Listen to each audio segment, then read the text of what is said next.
师徒之间节目《楞严经》4决定清净明悔的断偷与断妄语。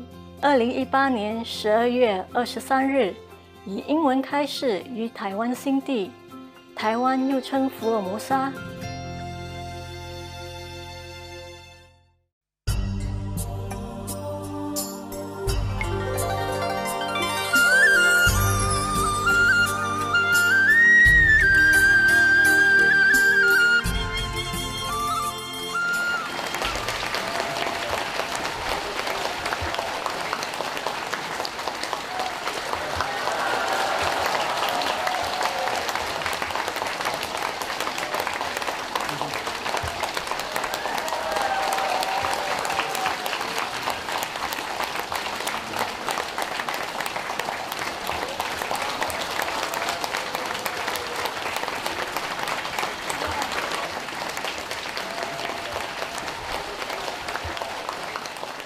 Hello there. Your beautiful grandma is here.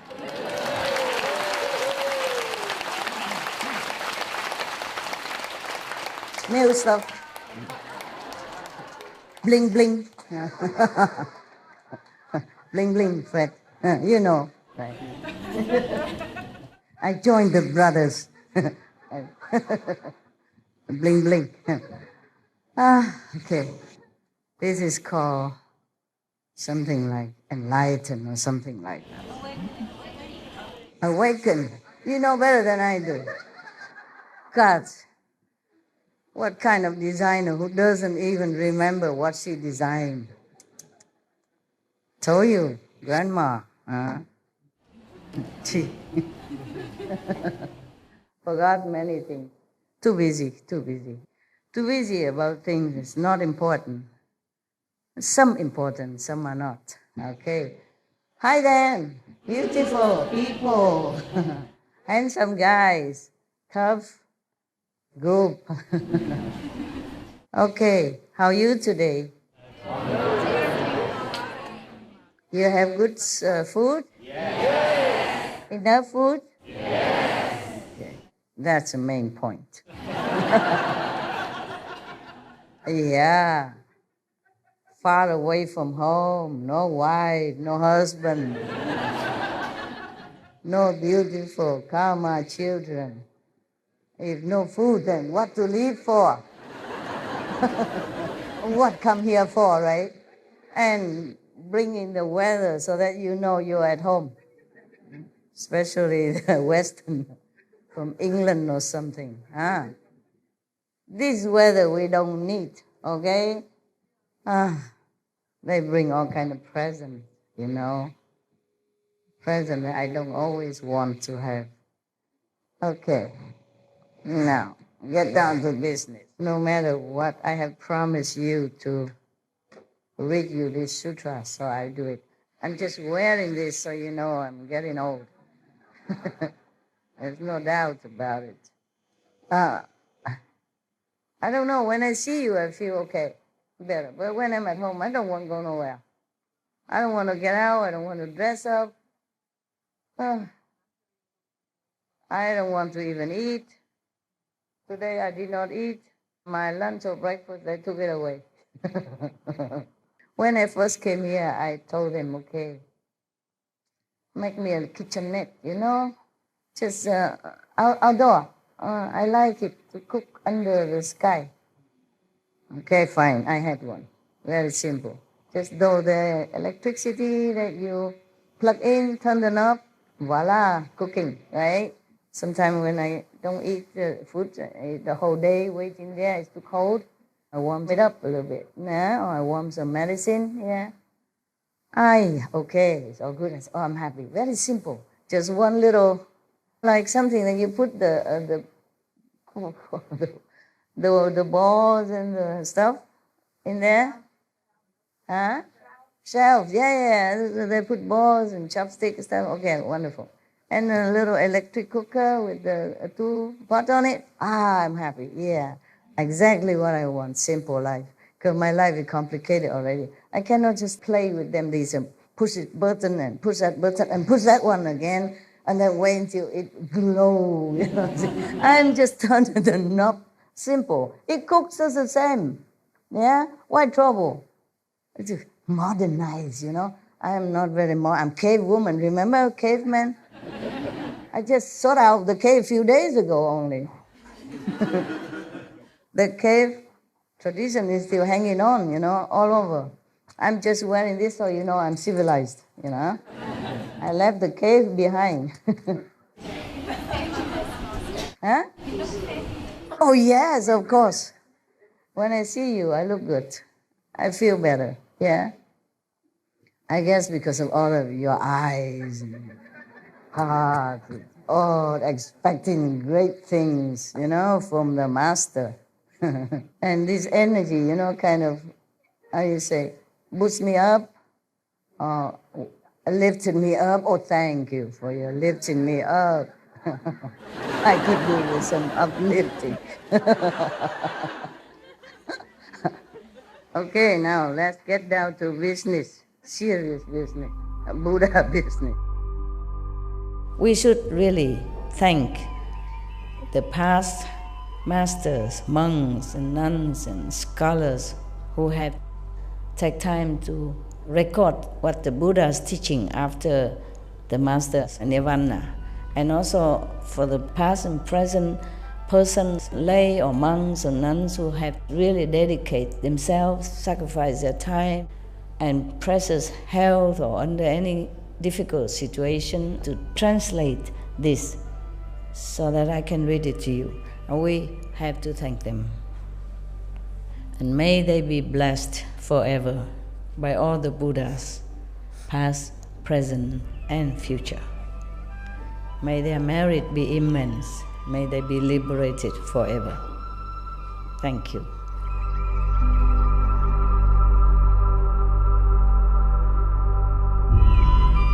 According to Buddhism and the believer and the tradition, when you read sutra and all that, you have to put on incense, flower, you know, and bow to the sutra first and thank all the Buddhas and Bodhisattvas in 10 directions, all respectfully, before you read it, okay?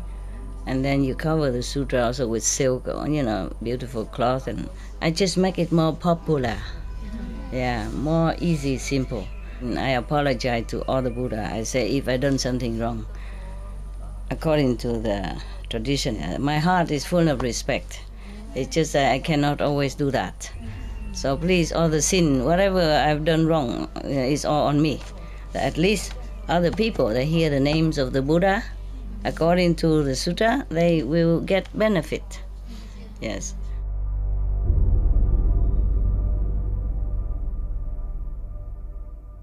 Okay, yesterday we were talking about the Buddha saying that a monk, you know, real monk, should not wear any silk, should not wear any leather boots, yeah. In his time already had boots, silk, and furs. Furs, you say it here, yeah? Okay, camera, zoom in so that they know I'm telling the truth. Zoom, zoom, zoom, zoom. You see this one, this part? Yeah, Buddha said everything here, okay? All right, yeah. Buddha said so many things in here that could offend many people, offend many businesses, just like I do. Maybe that's why some people say, this is not a Buddhist sutra. It's not Buddha who said that. Nonsense. If Buddha didn't say that, who said that? Huh? I wasn't there. Was I? No, we were not there to tell people, be veg, go green, nothing. It was the Buddha who said this. That's why I said to the team, put the Buddha vegan, not vegetarian. Vegan. Was a lot of Jainism. Mahavira, he was also vegan. He even advised, not allowed, but he advised his disciple to not to even eat root, not to dig the root to eat it, because it might hurt the worms. You know, the worms in the ground. There are some roots that don't attract worms, so you can eat. But there's some root maybe attract worms, and by the digging, maybe it will hurt the worms. You know, all the masters are so compassionate like that. Yeah. Are you Hindu or sister? Hindu, right? Yes, yes. Hinduism also emphasized ahimsa in any form at all. Yeah? Not to talk about going to war or killing animals to each other, to insects, to everyone. Now, Buddha is no exception. The Lord Mahavira is no exception. So, not wear silk, not wear leather boots, not wear furs, not wear down. Now, from the birds, the geese, young feather, yeah. Yes. Originally, I thought only when the feather fall down naturally, but maybe by the demand of the industry and the people, maybe they pluck, especially the little chicks. They care nothing. Chicken, if it's a male, meaning no more, cannot produce eggs, they just throw them in a drain and then just grind them and then die. Oh, I cannot sleep for many nights thinking of this poor chicken. Oh, God. Yeah. Okay.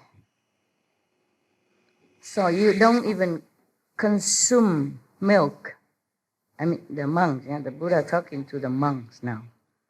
Not even cream. Cream is from the milk, yeah? Not that kind of cream. Not soya cream or soya milk that we are using nowadays, because it's vegan, it's okay. And then butter, non-vegan butter, is made from milk. You know that, right? Yeah, in the old time. They churn the milk, make into butter and cheese. Yeah. But in the old time, even then, the Buddha was already very strict, yeah? In the old time, they don't have this kind of industrialized animal farm. They don't confine them into little cages until they could move no more and all that. And still the Buddha say no. Not to talk about nowadays, they just abuse them and force them until they could not walk, they could not stand no more. This is really cruelty at the utmost. So no butter even. Then this person who avoid all this will really transcend this world. Okay. When they have paid back their past debts, they will not have to re-enter the triple realm. Oh, for avoiding this, you will not enter the three realms, meaning hell, hungry ghosts, and born as animals. Animal without this kind of holy essence, not like Buddha when he was born as an animal, just to make affinity with other beings, yeah, with animals and all that. Also, astral being is another three realms of existence, which is the low heaven beings, the humans, and astral beings, yes. But don't say that all the astral beings are low and bad. No, just like if you read the book from Yogananda, his master, Sri Yukteswar Giri, he's in the astral world just because he was appointed to be there to teach, the astral beings. These astral beings could be his former disciples also who has not been able to ascend further. Yeah, and the master, of course, will continue to stay there to teach them all the way up to the 5th level. Okay, that's why Jesus promised, I will never leave you nor forsake you till the end of the world. And that many words, not just this word only. So this is the promise of a real master. This is true like that. But hurry up, okay? Don't stay in the astral level. And thinking, master will come and take me anyway. It could take long, long eons. And you see other brother and sister on other religious group passing by you with flying color, and you're sitting in the astral world and thinking, when will I get up there? When? When? When? It's just like here. If here you don't practice diligently, you go up there, it's the same. If you don't practice diligently, then just staying there. It's like when we study in the class, and we are lagging behind. And if you're lagging too long, then maybe you have to be recycled again, so that you become human or others, so that you can continue to learn, maybe with other masters if you're lucky, if you have enough merit. It depends on what you want, really. All right. So now, being a vegan, avoiding all animal byproducts, doesn't give you complete liberation. The Buddha said only he will transcend this world, not S world, and with a D. Okay? Okay. Meaning, okay, you be able to avoid the hell, the being hungry ghosts, or be reborn again as animals, like domestic animal, working very hard. I told you the story about a soul who's born in different animals, and when he was born as a horse, he also fed up. He tried to kill himself. Remember all that? No, I don't think you do. It's a long time already. If you have to listen to all my lecture, I think you will grow old. It's a big bird here. All right. He tried to kill himself as when he was animals, different animals, but he never succeeded. Even if he succeeded, he was born again in another animal, and then tried to kill himself. But no use. Your karma have to last until the time's up, having master or not. Even the Buddha, he mentioned here, maybe later. Yeah, not here. After, we have more to come. You see that? You see how long it lasts here? Huh? You see how much I have to study, do my homework for you? And before that, I do homework before that also, to check out anything else. And then I keep reading and I lost the pages. Oh, I just keep looking again. Where is that demons? Where is the demons? Because the Buddha was talking about demons. Understand that possessed practitioners when he or she not vigilant enough, okay? And then I lost the page because I keep reading, and then I forgot, and then something, or maybe dogs barking, or somebody bugged me, somebody or something, and I forgot what page. I come back to keep looking many hours until I find it. There's no index here so that you cannot find where is what. Oh my God. A lot of fun, eh? For you. Very funny. Huh. The Buddha also asked them, why? Is it because when one wears something taken from living creature, one creates condition with it? Just as when people eat the 100 grains, their feet cannot leave the earth, the ground. Meaning, in the beginning, why Buddha say this? In the beginning, in the other kind of sutra, I don't remember which one, the Buddha mentioned that.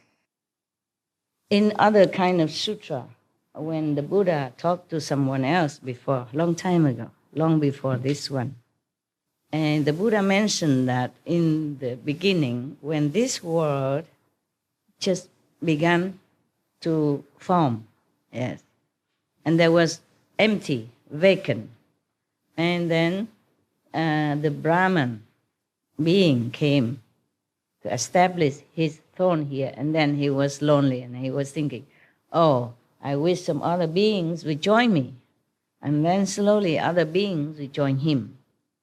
In the beginning of that primordial time of our world, these beings, they don't need to eat anything. These beings, they don't eat anything because they came from the third world or second world, yeah? Or even astral world, and they don't eat anything. Therefore, they can fly everywhere. Yes, and they just live their life almost like the way where they came from, like from heaven, yeah? The heaven people, they think and they just get what they want. They think and they just fly. If they want to go to Kaohsiung, they think of Kaohsiung and they just go, flying. No need airplane, no need buying, booking, passport, nada, nix. How nice. That kind of life is heavenly life.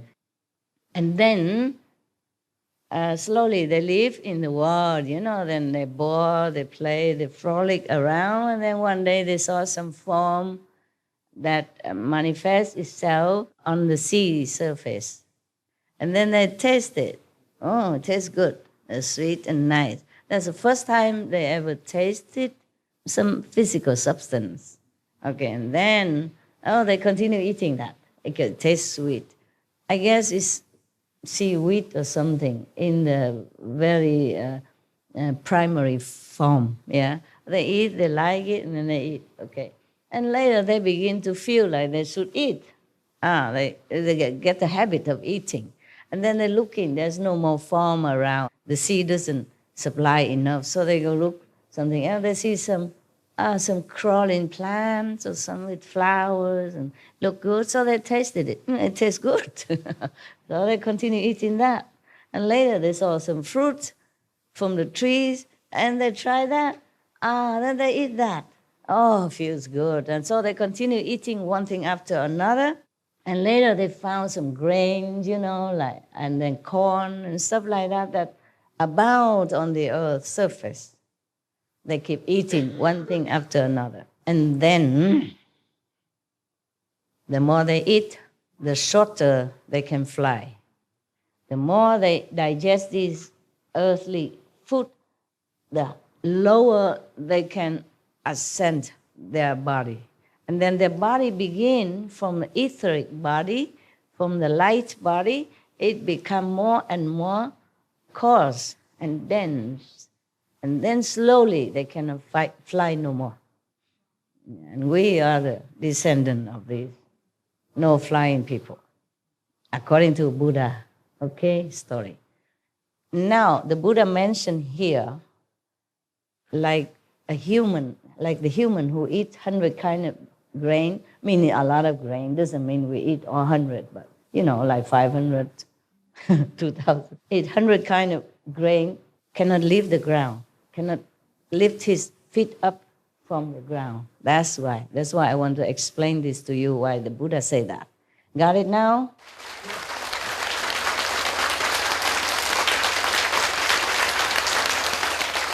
And then it doesn't end there. After that, they eat the grain, yeah? And in the beginning, the grain is a big, huge kind of round thing. Like, the rice, for example, a grain of rice is as big as, I don't know, maybe a few meters circumference, round like that. And then at the time, whoever needs to eat, that grain will just roll and roll to the door of that person. But later, they keep eating too much and the grain becomes smaller, smaller. Maybe the marriage has diminished, until smaller size. And they become more and more human, earthling-like. So the grain becomes smaller, so they will use it and then it scatters on the ground and they grow into smaller grain, yeah? But nevertheless, it grows a lot. So more than enough for everybody. And they grow other things, like fruit, vegetable, fragrant herbs, all that, Everyone, they grow on the field. Everyone wants it. They just go out and get as much as you need, Tomorrow go get again. And then slowly their form change from like a genderless, becomes, they are different. Depends on how much you eat. The more our ancestors eat, the less beautiful they became. And then their form change. Depends on what they eat or how much they eat. They change into men and women. And then it becomes the desire be born out of these the different shapes. And then they begin to do things to each other. And then everybody else who doesn't do it yet point at them and say, how can they do that to each other? We're brother and sister. Oh, that's very bad, very bad. And they begin to then hide themselves. They start to have to find some place to hide. Then they start to live in cave and all that. And there's not enough cave then as people begin to desire each other and try to couple with each other. And then so they build houses, and then they need land, and then they begin to possess, this land is mine, and then put fence around it. And then later, because they are too busy with each other, men and women. They're lazy. They don't want to go out into the field where the food were growing for them. So they don't want to go every day to get it. Yeah. And then so they go out and take a lot to their home at one time. So they don't have to keep going out again. And therefore it becomes food shortage. Yeah, and then they begin more and more trouble, conflict and fighting, and then possessive, and then begin to say, this piece of fruit land is mine, that is mine also, I harvested yesterday, today will be mine again, next week, next month, next year, all mine. And then it's begin the trouble, fighting, competing. And then the government are born. Because somebody has to interfere with all this fighting and arguing and quarreling. Okay, and then you have police, and then you have army, and then etc., etc. And we inherit all this until now. So, now you know. So, the Buddha continued. This is Buddha talk now.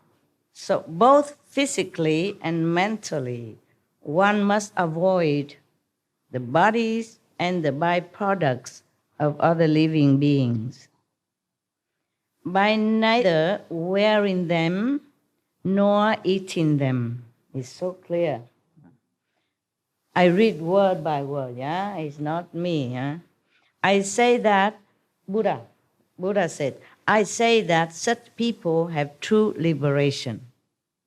Then finally, they also have liberation if they don't eat meat. I guess if they don't eat meat and wearing animals or using animals' product, then they are at least liberated from the 3 lower incarnations. And then because they continue to do that, they have no more bad karma, very little karma. Then when any master comes, they would be able to find him. The master will find such a pure and karma-less people to save them. Then, of course, finally, they will be completely liberated. Yeah, sooner or later. So that's why the Buddha say that such people have true liberation. The Buddha said, what I have said here is the Buddha's teaching. I mean the saint's teaching. Not just him teaching, but him in the lineage of the saint. The Buddha's lineage, the saintly lineage. What I have said here is the Buddha teaching. Any explanation counter to it is the teaching of Papayan, I mean the heretic, or atheist, not true teaching. Further, now Buddha explained something else, some other precepts, okay? We had, purity from lust, no more lust precept. And now a killing precept, we just done. And now Buddha continued to expound further about the non-stealing. So Buddha said, further, Ananda, if living beings in the 6 paths of any mundane world had no thoughts of stealing, they would not have to follow a continuous succession of births and deaths as well. All these precepts are paramount, important, so that you can be liberated, at least from a lower birth of existence. And then slowly the master will take you up higher. So the Buddha said, your basic purpose, meaning to Ananda and the monks at that time, your basic purpose in cultivating samadhi is to transcend the wearisome defilement. But if you do not renounce your thought of stealing, you will not be able to get out of the dust, meaning this kind of dusty world, the earth, yeah? Even though one may have some wisdom and manifestation of Chan Samadhi, mean meditation Samadhi, one is certain to enter a devious path if one does not cease stealing. At best, one will be an apparition. On the average, one will become a phantom. At the lowest level, one will be a devious person who is possessed by a male ghost. So it's no good. All of them no good. Even the highest, the middle, and the low, no good, no good.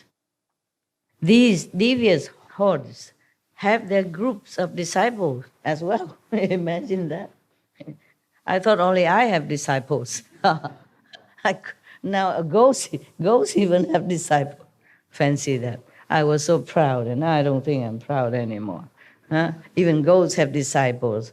What a big deal about me, huh? Having disciples like that. These devious hordes have also their groups of disciples. It says of himself that he has accomplished the unsurpassed way, mean Buddhahood, enlightenment, complete enlightenment, that's what I mean. Unsurpassed, nothing can compare to their way of accomplishment. That means they're on top already. After my extinction, the Buddha extinction, in the Dharma and in age, these phantoms and apparitions will abound, spreading like wildfire as they surreptitiously cheat others, calling themselves good, knowing advisors. They will each say that they have attained the superhuman abilities, enticing and deceiving the ignorant, or frightening them out of their wits. They disrupt and lay waste to households wherever they go. Very destructive group of ghosts, of apparitions. I teach the bhikshus to beg for their food in an assigned place in order to help them renounce greed and accomplish the Bodhi way. The bhikshus do not prepare their own food, so that at the end of this life of transitory existence in the triple realm, they can show themselves to be once returners who go and do not come back.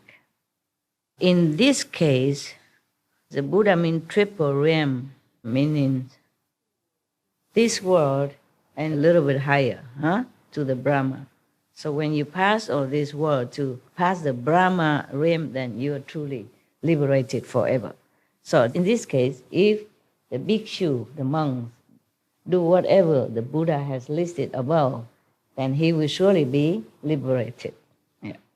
And see, they never come back. Yeah. Once returners who go and do not come back. Okay. Then why does he say once returners?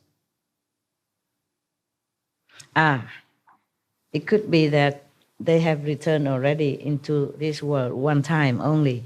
Yeah, already, they exist already as a human, as monks, but they will never come back again. If they go up to the higher level, they will never come back again. Truly liberated. Okay, got that. How can thieves put on my robes and sell the thirst come one, saying that all manner of karma one creates is just the Buddha Dharma? The Buddha means that these people, the one who are not worthy of monkhood, the one who doesn't keep the precept and just put on the robe, look like a Buddha or a monk and cheating others, selling the Buddhas even. Meaning just repeat what he said, but don't do anything as the Buddha did. And just cheating people just to gain their fame and richness, comfort, life, or make people respect them, bow to them, just to gain their own benefit. So the Buddha warned the people about this kind of monk, just the same like Jesus has warned his disciples and the later generation that beware of the wolf in lamb clothing. Yes. After Jesus died, there may be a lot of wolves like that proclaiming his teaching for their own benefit. Well, it's kind of true, because even within religion, same religion, there used to be some wars and a lot of bloodshed. Remember, in the name of God, same religion, not like different religion even. And still the same, many recently as well, yeah? Up to the recent years, still in the same name of the same religion, same God, fighting, bloodshed. Oh, what a sad thing. Hmm?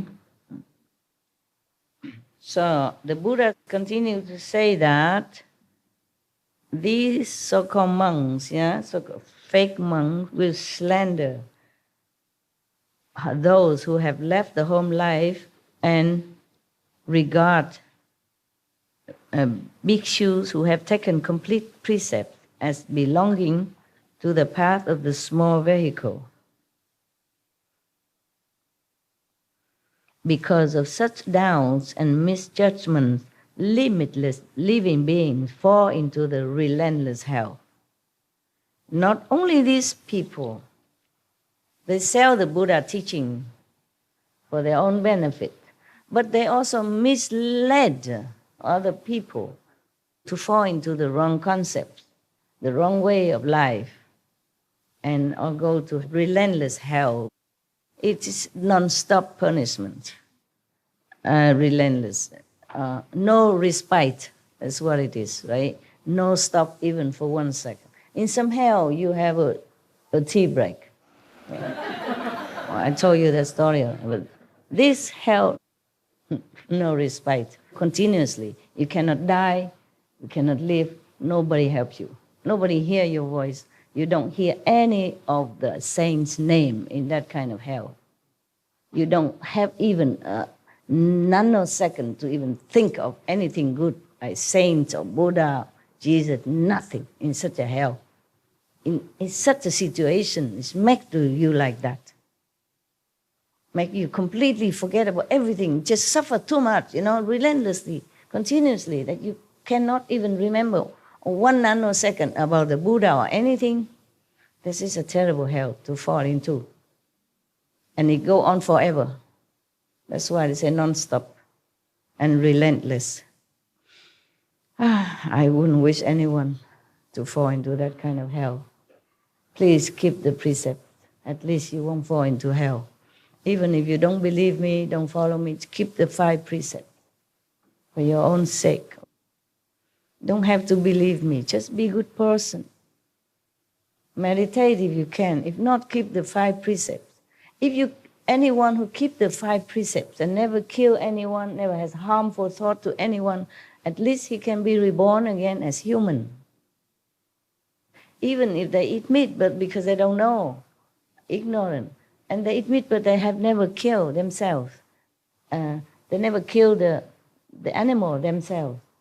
Then they still continue to be born as human until their merit run out before they even meet any master. If they meet the master, any enlightened master who has the power to liberate them while they're still in human form, that's a lucky people.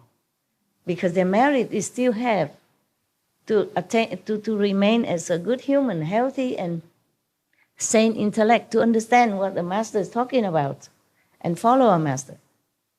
But if their merit run out or they become handicapped or mentally incapable, then even they meet the master, useless. Understand? They don't understand what is it all about.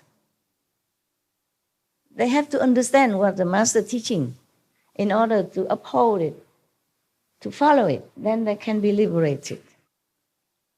So keep the 5 precepts. Always think good, do good, and help others if you can. Then you'll be surely reborn again as good human.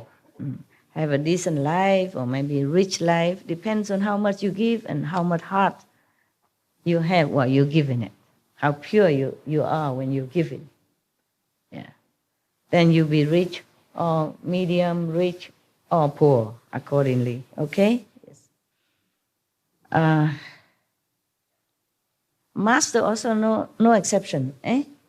Not because you are master and then you can just live recklessly and disregarded of the law, or no helping people, no sympathy, sympathetic to people and no charitable heart, then also no good.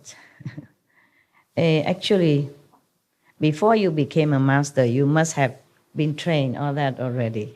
Otherwise, you couldn't be a master. What I meant is, even you have become a master already, but your karma in the past life, you have not paid, still have a little bit, then it will double, triple, 100 times more, so that you suffer more than normal people. Okay, I say that bhikshus who, after my extinction, have decisive resolve to cultivate samadhi, and who, before the images of thus come ones, the Buddhas, can burn a candle on their body, or burn off a finger, oh God, or burn even one incense stick on their bodies, will, in that moment, repay their debt from beginningless time past. Okay. They can depart from the world and forever be free of outflows. Outflow means fault. Though they may not have instantly understood the unsurpassed enlightenment, they will already have firmly set their mind on it. Now I want to explain to you something. Burn the candle or burn the incense on your body. That was because Buddha is not there anymore, okay? And some people are so earnest, want liberation, so they do some kind of little sacrifice on themselves. Therefore, if you became a monk or nun in a Mahayana tradition, just like I did, they put some incense on your head, to burn it. I still have 3 holes here. Some burn even more, but 3 is the minimum, just because of that. Because it's believed that if you do a little sacrifice like that, you will be free from sin. If you set your mind truly, firmly on the path of renunciation and to help yourself and sacrifice for others. This is a symbol of sacrifice and disregard your comfort for other beings in the future. Because to be a monk, your ideal is to liberate others, to help others to understand the holy teaching, not for yourself only. So anyway, some burn more afterward. But at the time of ceremony, for being a monk or nun, they give you 3 burning incense only. It burns until your skin burn off. The incense is small like that, okay? And then it keep burning until it burns to your skin. And it did hurt. And if you want to burn more, you do it at home. Because at the time of taking the precept, the 4 precept to be a monk and nun, there are too many people. So there's no time to burn more for you. But you can do that more at home. Of course, your head are all shaved already. So it's only the skin, the tender skin. And you burn where the most tender, right in front here.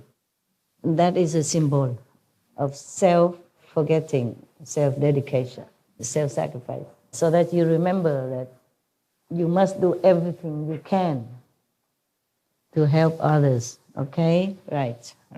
So that's why you're here. Okay, I explained that to you now so you understand more, huh? Yes. So if you want to become a monk or nun, for example, like that, in this Mahayana tradition, you have to be vegetarian. And you have to burn your body, your head somewhere. Head is easy for them because the head is shaved clean before that, and then they put incense, it burn until it burn your head, your skin. And then after the incense has burned to your skin and the incense has no more burning, it's only ash, then they will take the ash away and they give you some cool watermelon to put on it. And they take care of you very tenderly, very nice people. So the Buddha say that. The Buddha gave many, many methods to purify yourself because he knows after he left, they might not be able to meet any other master. Even if you met a master, you will not understand it, you will not know. So if you continue to follow the Buddhism, And if you do this and that, then the Buddha will also be connected and help you somewhat. So it doesn't matter which tradition you follow. The original master will also try to help you. It's just the problem is a human that rejects it. Jesus, for example, Jesus always tried to help invisibly, but human that reject him. Or the Buddha reincarnate even, or master any, they reject him. They're waiting for Maitreya, they're waiting for second coming, third coming, fourth coming. They're waiting forever. That's why I don't want to make a CHINGHAIism. Because if I registered our group as an ism, then we have more privilege, more easy access, more easy. Doing anything is more easy because we are religion. Nobody can touch us. But we are just an association. Even then, people still think I'm trying to do something. Oh, I am trying to do something. I'm trying to awaken you and other people, whoever I can. But it's very difficult for any master to come down. After any master come down, they make a cult out of it. They make an ism out of it. And then the other master come later on, or the same reincarnated master have problem, by his own teaching, previous teaching. I told you before, in my ashram before, Sihu or other place, I don't have any building.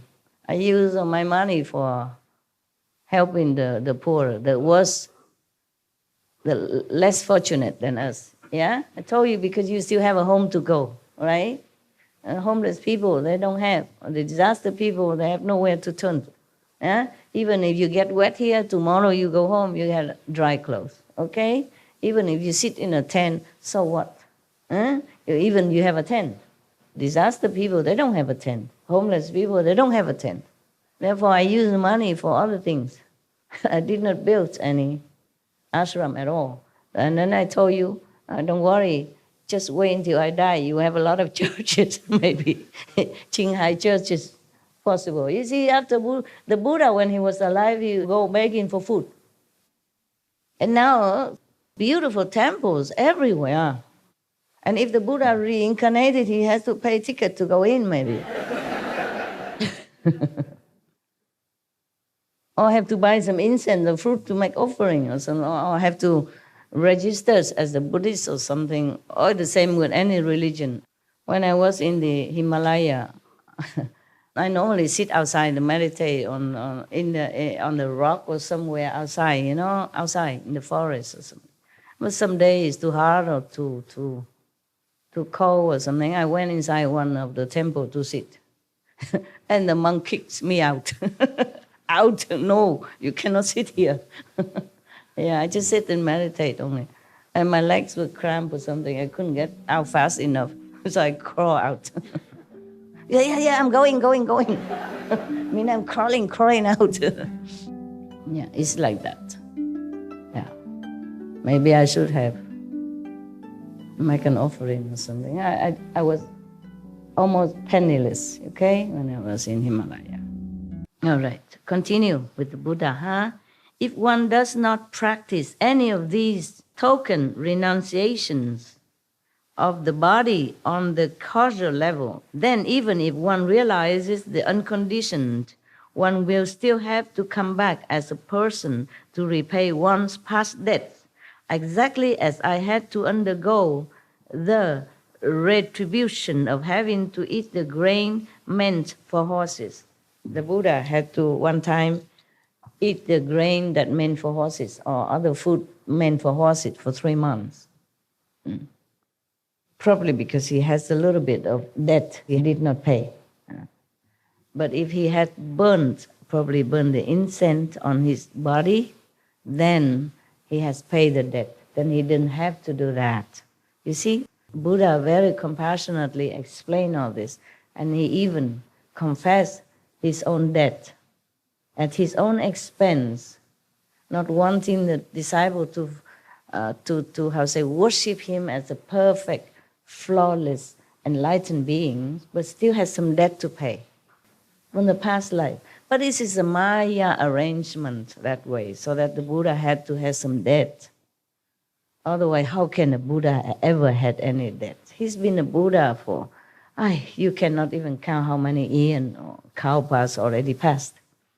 He even confessed that. He has mentioned that if you burn a candle or incense or finger or one incense stick, even one incense stick on their bodies, anywhere, he didn't say on the head, but on their bodies, and then will in that moment repay their debts from beginningless of time. That's why I became a monk, in case I have debt, a lot of debts before. So I guess I'm free of debts now, and all the karma is yours. Yeah. Yours karma on me. Because I have burned the incense. Not just one incense, but 3. The Buddha said here. That means I don't have karma. Actually, before that, before I became official monk, I was in some ashram, walking, going from one ashram to another, looking for masters. And several people always look at me and say, oh, you don't have any karma. Look at my hand, or look at my face. So, oh, you have a bodhisattva eyebrow. I don't know what bodhisattva eyebrow look like, but I did have it according to them. And look at my arm and my hands. Oh, you have no karma. Not at all. That was before I became a monk. Okay? Yes. And then I became Tibetan monk, and I became Hindu monk, and then finally become Buddhist monk. I try all traditions. So if I wasn't clean by the Tibetan monk married, then I was clean by the Hindu monks married. If not, then I triple it by become Buddhist monk. So actually I was free of karma. So whatever happened to me is all your fault. Lovely karma, yes. It's nice to blame somebody else. It's easy. The most easy way, is to blame everybody else. Yeah. I do the same. It's fun. Okay, now, when, the Buddha continued, when you teach people in the world to cultivate samadhi, they must also cease stealing. This is the third clear and unalterable instruction on purity given by the first come one and the Buddhas of the past and the honor ones in the past. I mean, many Buddha. One Buddha after another, all the Buddhas teaching this way, all the saints, all the first come ones teach this way. The precept is important. That's why even if you become a monk or not even you burn incense, you still need to take precept. You take the precept so that you always go straight, I give you only 5 precepts and you complain and sometimes you don't keep some of it. If you become a monk, 200 something precepts, monks and nuns similar, understanding in the Buddhist tradition. I don't want to tell you this because if you know it, you have to keep it. Because you're lay people, so I cannot tell you. You understand me? Yeah. All kind of precepts you have to keep, not just 5 precepts. But these 5 precepts, even as Buddha mentioned here, are the main one. Okay? Because if you don't keep your mind pure from lust, other precepts also will be kind of depleting and, lacking. Okay? For example, if you're lusting after a woman, and maybe she's already married, or she's unattainable. And then, I don't mean you, but I mean some people who lacking of moral standard or lacking of self-control might try to find a way to harm anyone that get into his way to possess that woman of his desire. And then other precepts can also be broken. Therefore, the 5 precepts are the mother of other precepts, okay? All right. Keep them. Keep them with your life, okay? It's not just a written words. It is your life. It's your guaranteed shine for happiness ever after. Even if you stray from my teaching, keep the 5 precepts, okay? Because if you don't, you will be very terribly regret when you go to hell and undergoing all kind of payback punishment. Okay, huh? I don't want that to happen to any of you or anybody at all. But you already been taught right from wrong, so you do keep it, huh? It's not that difficult. 5 precepts is a very simple rules which should not be even a precept. It should be like a standard living way of a human, a decent human, not to talk about saint or practitioner or anything like that. Keep them. In Catholicism or Hinduism or Jainism, they all keep precepts. They all have this kind of basic ahimsa, no harming to others, yes? And stealing is also harming others in a different way, yeah? Because if you steal somebody money or something that he or she needs, then you discomfort that person. You make her and him, hers or his life not smooth, and then you make him worry and then distracting him or her from their daily routine or efficiency to their work, whatever they're doing. So when you do something, think twice, okay, before you do it. That's all, very simple. Whatever not yours, even if worthless, don't take. Very simple, okay? Is that difficult? No. Been told decades already, huh?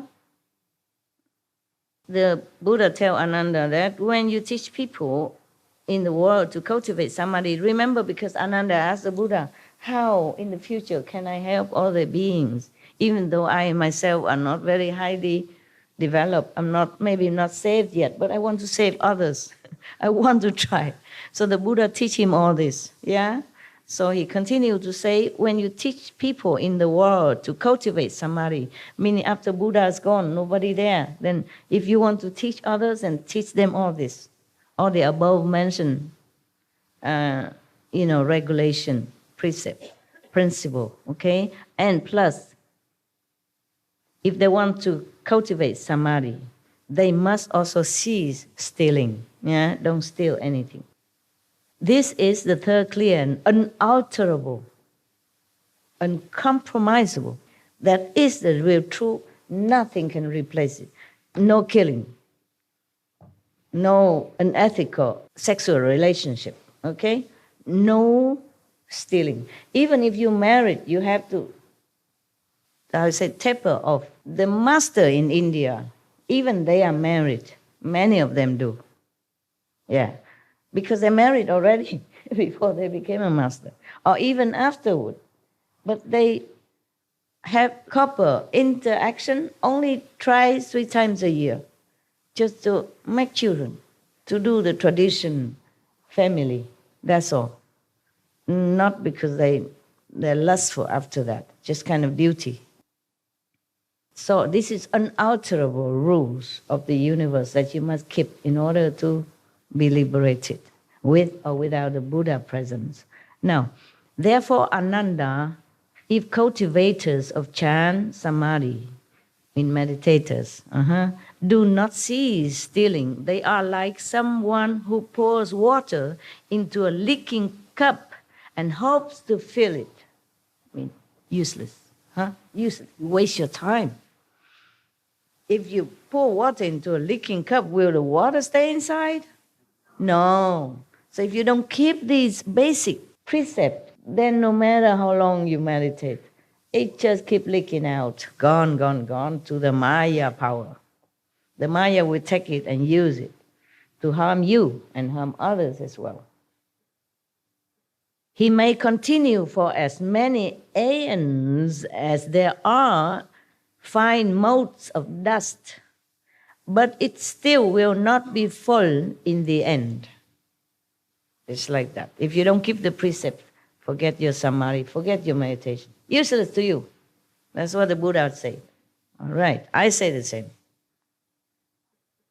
In Thailand, there was one sister. She heard several disciples during meditation, seeing the vision that I was the King Rama V of Thailand.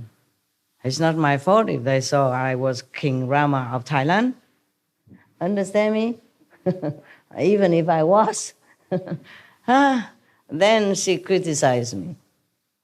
Yeah. She said that according to her, any decent man will marry only one wife. The King Rama maybe have more than one wife. I can't remember.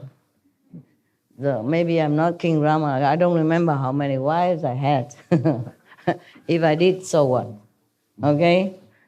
So I told her, even if King Rama or I married 100 times to 100 women, 100 men, I'm still enlightened. And I'm still in focus of enlightenment. And I'm still in heaven. Even Master had to pay some debt, okay?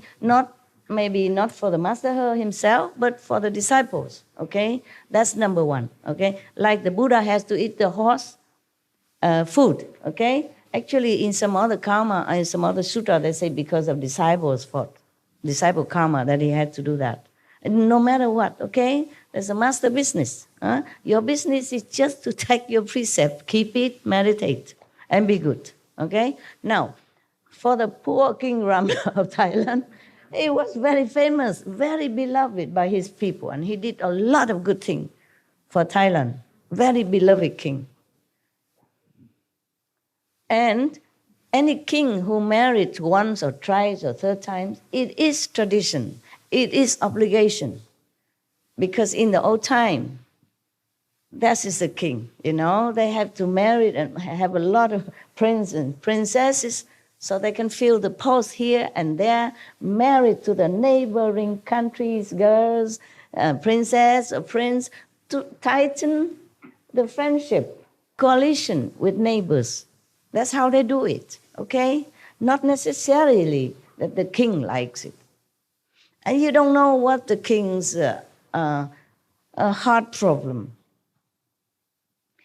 He may have many wives or concubines, but it works like this.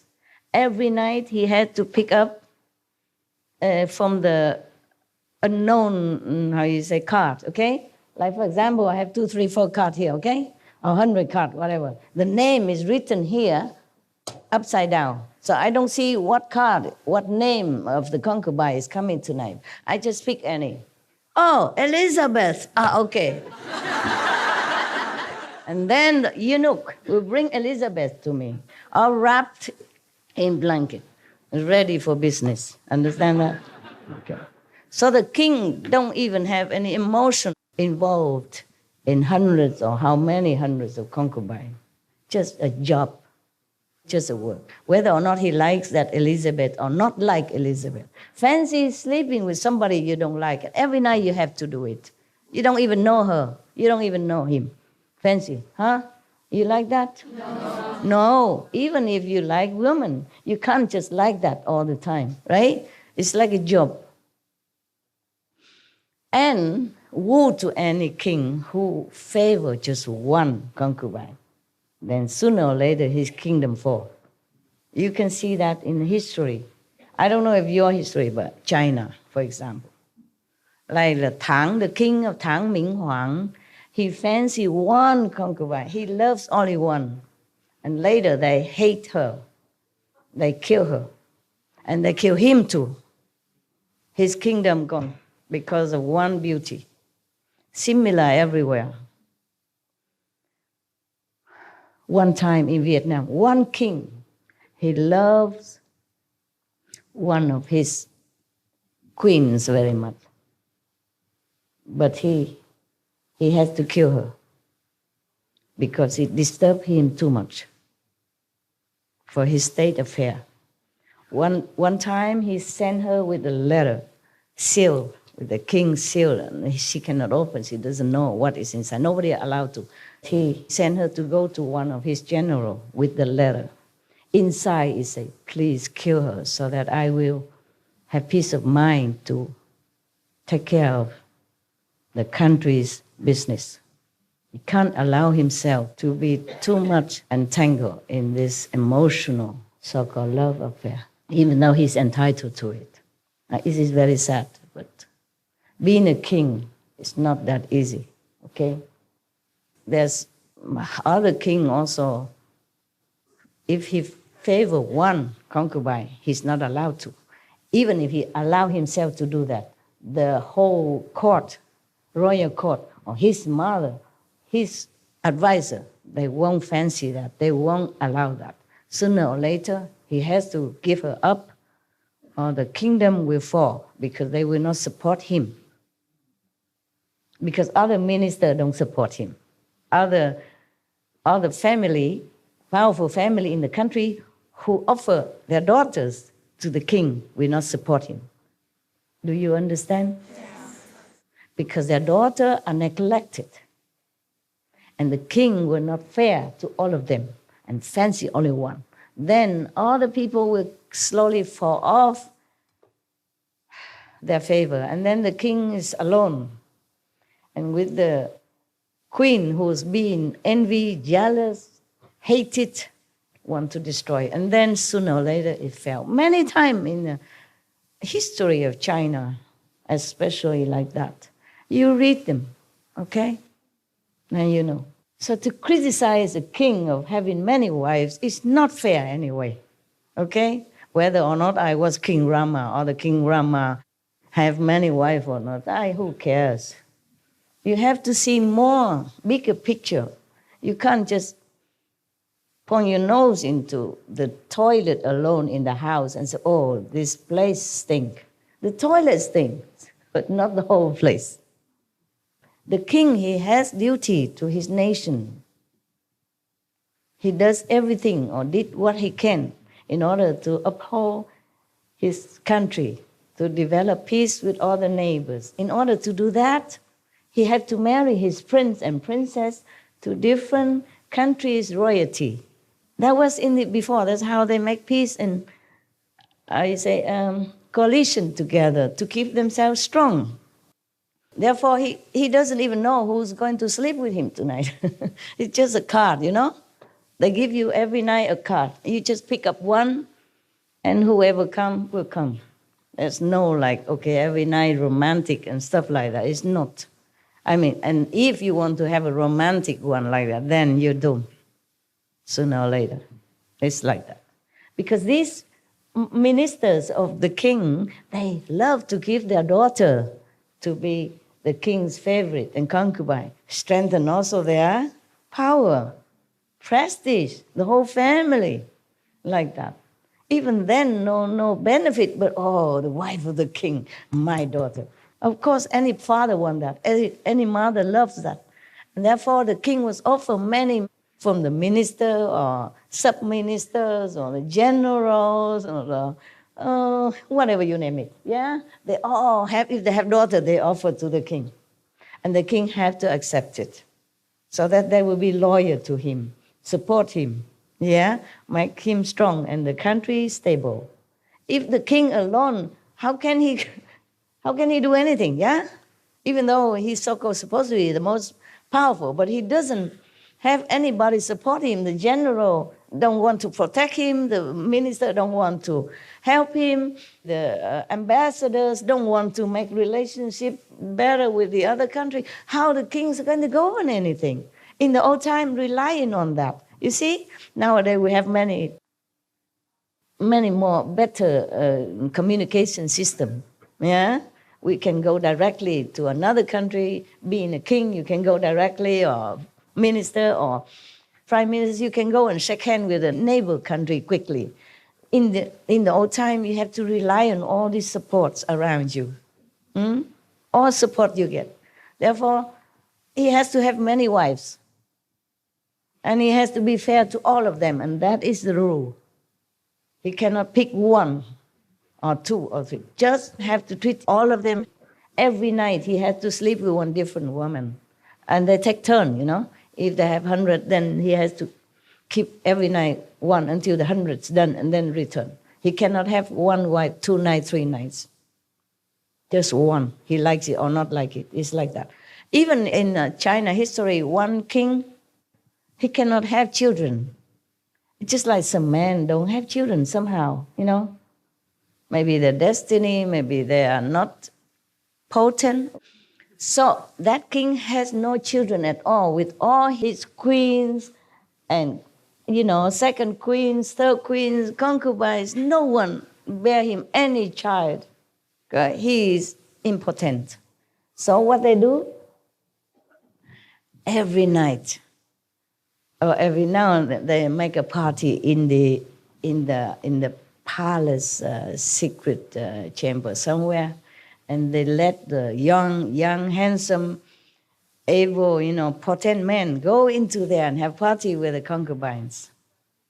And then all the children are born from there, become prince and princess, and also marry off outside as the royal members. So the king still can, strengthen his relationship with neighborhood country, even though he himself has no children. He does that. Very good. You see, so the king cannot even afford jealousy, not possessiveness of any concubine, even though if he's important, he cannot even afford to feel bad and then don't let other men come in and sleep with his so-called wives. He does that for the country. That is the man. No matter how many wives he has, he's a good king. You capiche now? Yes. You have to have wisdom, fairness, and IQ, okay? Not just judging a little petty here, petty there, petty. It's no good, okay? It's a little mundane, but you should know a little bit, okay? Being a king, it's not that easy. Nowadays, king doesn't have to have many wives anymore. But even then, I remember some decades ago, one queen of a country cannot bear children, and the king has to abdicate her. And she has to be dismissed because she couldn't bear children. King have to have children. To continue the royal lineage is an obligation. Obligation. So some nowadays, even the prince, if married to some lady, even royalty or not, she has to bear children, and right away, almost right away after wedding. Before that, they can be boyfriend, girlfriend for years, but have nothing. After married, immediately have children. You can see that, you know that. We go back to the precepts, not going astray from the precepts, okay. The Buddha continue. If bhikkhus, monks, do not store away anything. Bhikkhus is a Sanskrit term for monks, for renunciates, yeah? Mostly referred to as monks only. Bhikkhuni is nuns, okay? The one who take full precept, 200-something precept, okay? And the rest to at bhikkhus, mean real monk, full monk. And the bhikkhuni is the one, the same, okay? Otherwise, you can refer to as just monk and nun, okay? In this, the Buddha addressed the full monk, the high monk, okay? And at that time, normally in the old time in India, we don't have bhikkhuni. We don't have nuns. Nuns were not allowed in the monastery. It was before. And then after the Buddha became Buddha, his stepmother, or this stepmother, because his mother died at his birth, so the sister of his mother took care of him. And that mother wanted to become a monk also under the Buddha. And Buddha cannot refuse. It's his mother, and then his wife and all that. That's how the nuns' order came into being, okay? But the Buddha worried that because his mother is a queen of the country, highly positioned, respected, living in luxury and splendor, how is she going to be a humble nun, living ascetic life?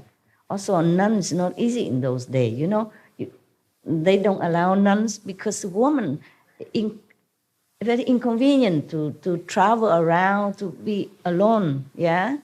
Also, we women have other things, other needs, yeah? And also, if mixing with monks, there might be other things, undesirable affection or thing might come about.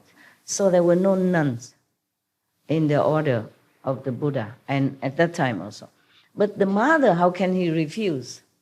So he has to make some exception. But he said, even if you are the mother and the queen of the country, you still need to bow to the monks, no matter how young and how old his monkhood, okay, like how long he has been a monk. You still need to bow to them. If you accept that, then I will let you. The mother immediately bowed to all the monks. Yeah, and so the Buddha has to keep his promise. Same from then on, all the nuns in the Buddhist tradition, even though they took the full precepts and the full-fledged nunhood, just like equal to the monks, they still have to bow to the monk because of that. Not because the Buddha disrespect his mother, but number one, because she has to be humble, okay? To be a monk and nun, you must be humble. Otherwise, what's the use? You just sit there and take people offering and prostrating to you. Therefore, the Buddha make them go out and begging and all that, just to train humility and lessen greediness, yeah, and possessiveness. So being a monk and nun also has a very good advantage. You train yourself in some discipline. It's a very noble kind of lifestyle. Very frugal, very humble, but high living, high thinking, high enlightenment. And now, even if these monks and nuns may not study with me or something, I always, when I see monks and nuns outside, when I pass by in the airport or outside, I always make offering and always make obeisance to them because I respect their ideal. Not their body, but their ideal, their goal, the noble aspiration. I respect that. I always help. I always offer whatever I have in my pocket at that time. Anything. And pay very much respect, humbly to them. Because I think that kind of noble ideal of monkhood as nunhood is very difficult for anyone to follow. And if they can uphold it, they deserve respect. Whether or not they will be liberated or not liberated, I don't know who is high monk, who is low monk. I respect them all, okay? The ideal of life. You connect the pieces that we can't get from the Bible or the Sutra. We can read, and read, but we can't connect it the way you do it. Oh, really? Wow, I'm proud of myself. Thank you, Fred. Thank you. I don't know, it just come out. You can see, I always lecture spontaneously, talk spontaneously. I don't have any prompters or anything, whether or not I talk with the public or I talk with you. There's nothing prepared. Well, it's something maybe you have to know or you should know so that it strengthens your resolution in your practice. Yeah? It clears some doubts in your mind. So when you meditate, you're more focused. That's also good for you, huh? One other thing, when people read the Bible, they can associate things with Jesus, but they cannot remember or they cannot associate it with any other master in any other way. And by listening to you and coming to know you and coming to understand what you're saying, now I can connect the Bible. And I really didn't understand it like you think you do, but I can understand it now because listening to the pieces you put together and the way you can hear one part and you don't quite understand it, but you can remember a scripture or two to connect everything. And this is what you've been able to do. You enlighten, that's why. Yeah. By listening to talk, you can also be enlightened. It's just one method of enlightenment, one of the 84,000 methods. Yeah. Yeah, some monks in the Buddha's time, just hear the Buddha's voice. He became enlightened, became arhat. And that's how some people get enlightenment also, okay? It's just that Kuan method is the shortest way, the long-lasting, and always can rely on, okay? The Buddha said that, but in another retreat, I will remind you again. I don't think we have time for this retreat, but another retreat, okay? When you go home, work, take a rest for me, and then I recover or do some more of my job, and then we have another retreat, then we go further, okay?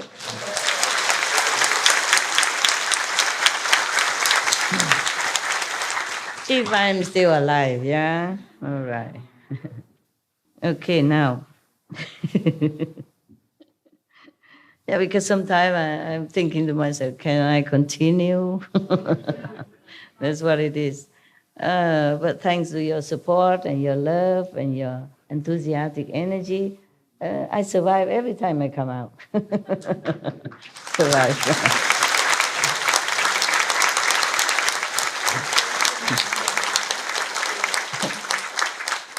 Yeah, by the way, I want to ask you, why did you cry yesterday? Well, there's a lot, Master, but everything you say answers something that's in my mind. Oh. It's really incredible how I can be thinking or feeling or wondering something, and you just sort of answer exactly what was in my heart. A lot of the things you were saying yesterday were so prescient, immediate to my feelings and my worries and my fears, and you offered me guidance at the exact moment that I was asking a question, and you offered me reassurance at the exact moment that I needed it. Okay. And I am so grateful. Thank you so much. I'm grateful too that you understood. I love you so much, Master. Thank you. Thank you. Thank you. I love you too, and your wife too. All right, my love. I'm glad it helped you. You're a good kid. Anyway, yes. You're very good. I'm proud of you. In case you worry, I'm proud of you. Okay? I think you're a very good kid. Yeah. Before you came here even, I saw you on TV. You're a good kid, okay? So don't worry. You're fine. Okay, so now you know. The nuns in Buddha time begin from there.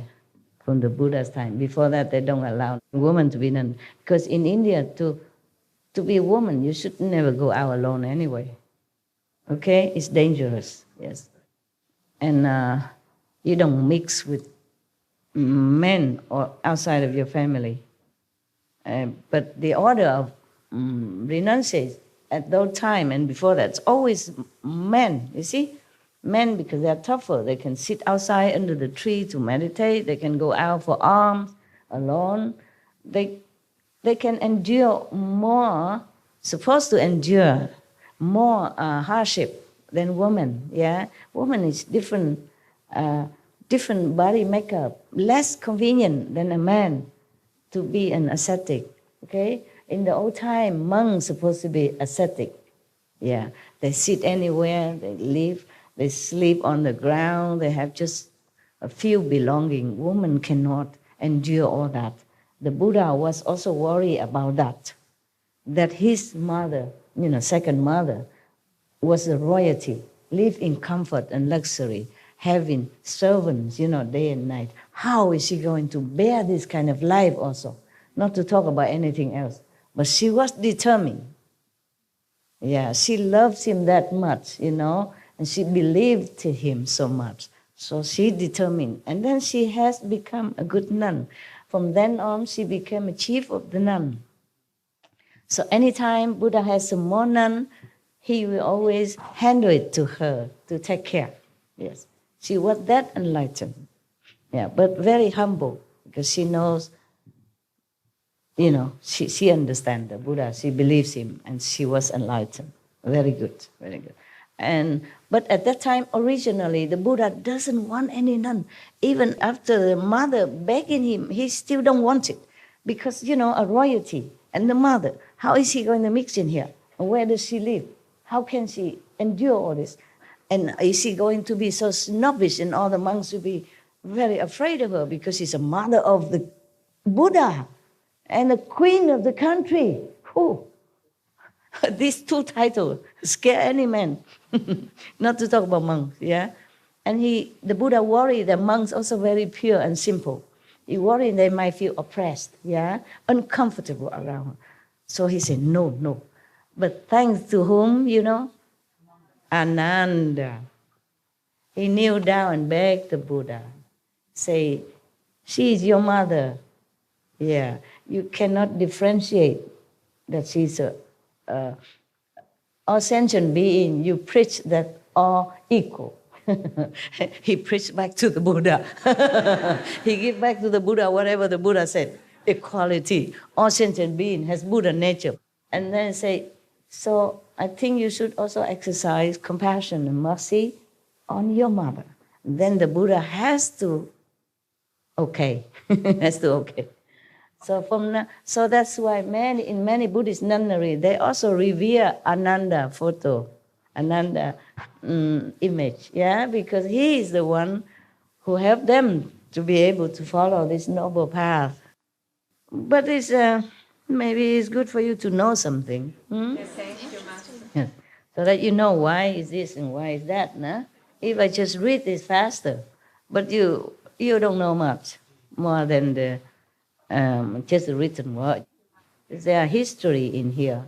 There are background, okay? There are facts. And there are contributions of facts into this and that event, okay? At least you know I'm a real nun somehow, huh? I know something, right? About Buddhism. I don't know how I know all that. It's just too long ago. Somehow I just know and I read here and there, I guess, huh? Okay, so the Buddha continued. More strict now. If bhikkhus, at that time no none yet, so he just talked about monks. If monks do not store away anything but their robes and bowls, yeah.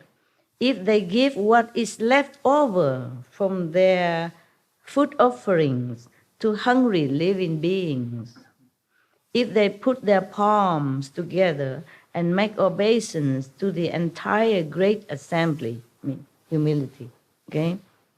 Monks have to greet each other that way, yeah? Respectfully, humbly. So, if when people scold them and they can treat it as praise, monk, yeah? People scold them, they have to think it's like a praise to them, meaning no feeling of rejection or displeasure, the feeling like they are helping them. Yeah, of course they're helping them to train their humility, no? I'll take away some of their karma. All right, so if they can sacrifice their very bodies and minds, giving their flesh, bones, and blood to living creatures, when needed, if needed, yes. And if they do not repeat the non-ultimate teachings of the first come ones as though they were their own explanations, meaning if they repeat the words of the Buddha, they should not claim it as if it's there, like they're so wise and so knowledgeable. But they probably have to credit like, first I have heard, yeah? Like the Buddha said that, the Buddha said this, yeah? Not like just talk like, like he knows everything, just as if he's the Buddha himself, possessing all this wisdom. Then it's like also like stealing, pretentious and faking, like faking. As if they were their own explanation, they should not, okay? Misrepresenting them to those who have just begun to study. Then the Buddha gives them his seal as having attained true samadhi.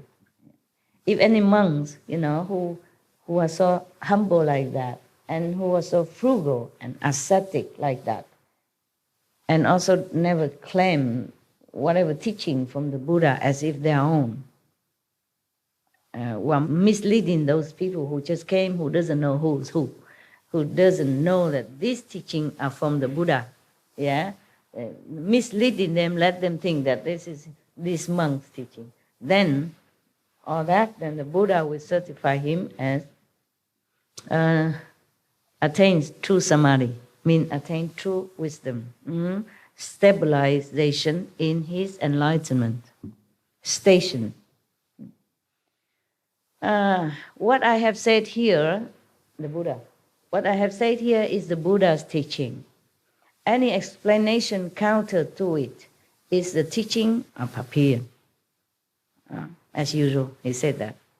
Whatever he teach right here, right now, at that time, was from the saint. Truly saintly teaching, holy teaching. Anything else that is opposed to it is no, is wrong. Ananda, though living beings in the six paths, you remember six paths? Low heaven, human, asura, hell, animals, ghosts, hungry ghosts.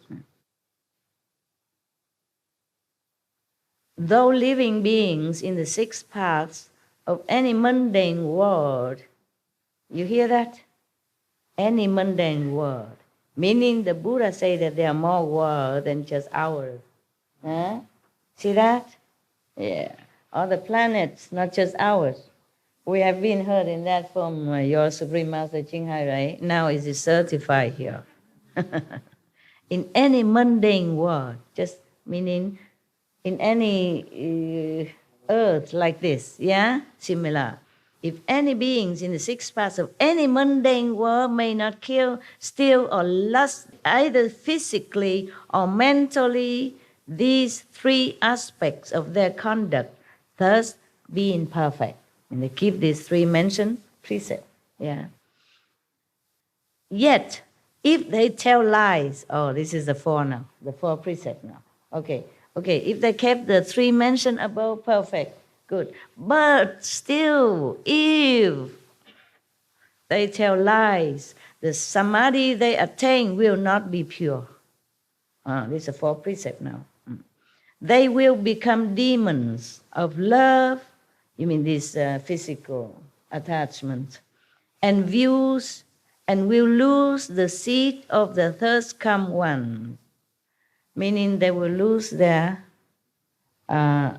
wisdom, their seat of enlightenment to become Buddha. They cut it off. Wow. That means you will never become Buddha if you lie, okay? Even. If you kept the three precepts above, no lust, no killing, no stealing, but if you lie, you still cannot be a Buddha. Oh man, that's very strict. Keep it, guys, yeah? As much as you can, huh? So maybe you can become 50% Buddha, 60% Buddha, 80% Buddha. Huh? Or human at least, yeah? Not running around in the vicious cycle of birth and death in a lower realm. Okay, please keep the five precepts. The Buddha continued. They say that they have attained what they have not attained, meaning these demonic practitioners, that they have not become Buddha, but they say they are Buddha, okay? And that they have been certified when they have not been certified, meaning the Buddha or any saint have not confirmed that they have reached Buddhahood, a great enlightenment, but they go around and boast that they do, okay? This is the greatest lie. And for this, you also will go to the non-stop hell, according to Buddha, other sutra that I read. That's the most heinous lie of all, that you say you attain Buddhahood, but you have not. Yeah? Meaning deceiving other beings. And then the other beings, they follow you. They also fall into the same pit. That is why it is so bad. Yeah, this is the worst lie you can commit, because you lead other beings into the false views with you too, believing in your power when you don't have. So if you go to hell, they will have to go with you. Because deceiving also deprive them from a chance to meet the real living Buddha. And that's why it's the worst sin you can commit, the worst lie ever. In Buddha, they say it's the greatest lie that you can commit, unredeemable. The Buddha warned in his monks here and the future monks after his nirvana that should not do that. Yes. But the Buddha cannot warn the whole priesthood or monkhood after his nirvana. Not everybody read this. Not every monk even know this sutra. Okay? You are lucky to know it. You're welcome. You're welcome.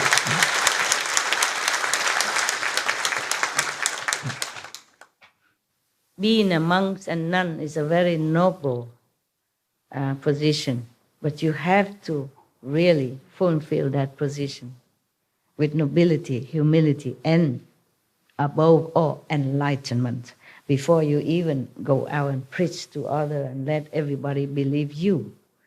A blind lead the blind or fall into the pit. Yeah. Continue. Perhaps they seek to be foremost in the world. Yeah, fame, fortune. The most venerated and superior person. Buddha suspect that that's why they say they attain Buddhahood when they're not. Okay? When they have been confirmed as a Buddha and they are not. Okay? So the Buddha very polite. He say, perhaps. He doesn't say for sure they want fame and profit. Perhaps they seek to be foremost in the world, the most venerated and superior person. Perhaps not. Yeah. Perhaps, I also think maybe perhaps or perhaps not.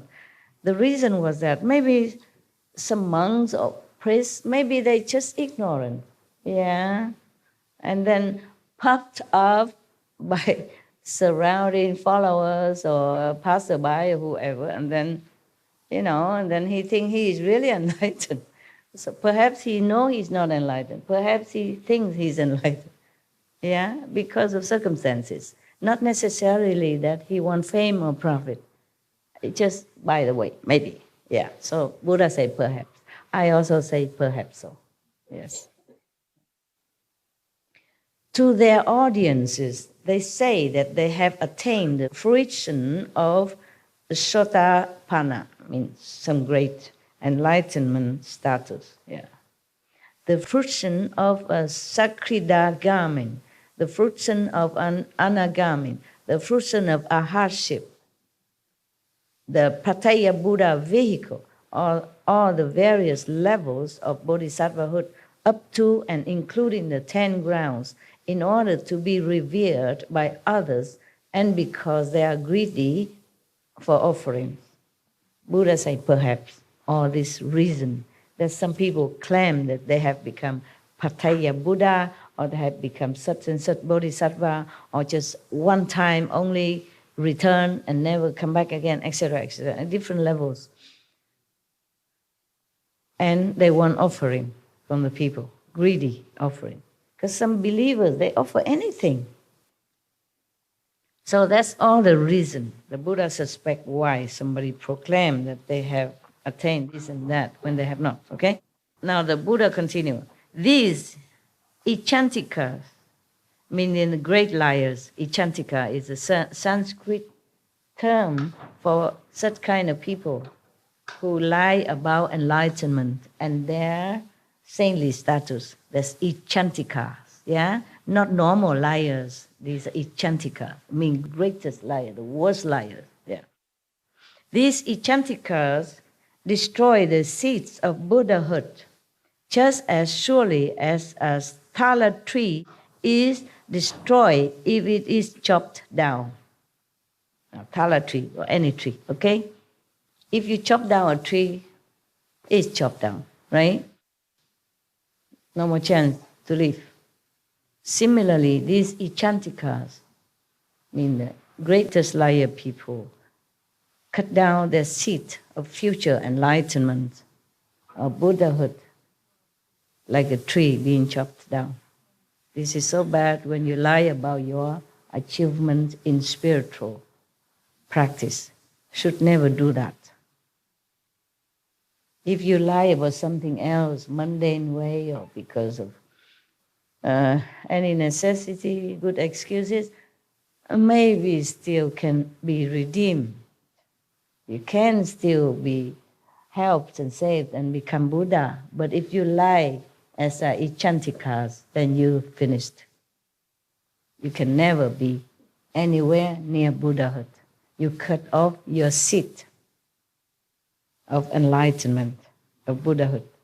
So you'll be recycling yourself as ghosts and demons, and the most is, low devas in the low heaven, or Ashura, okay?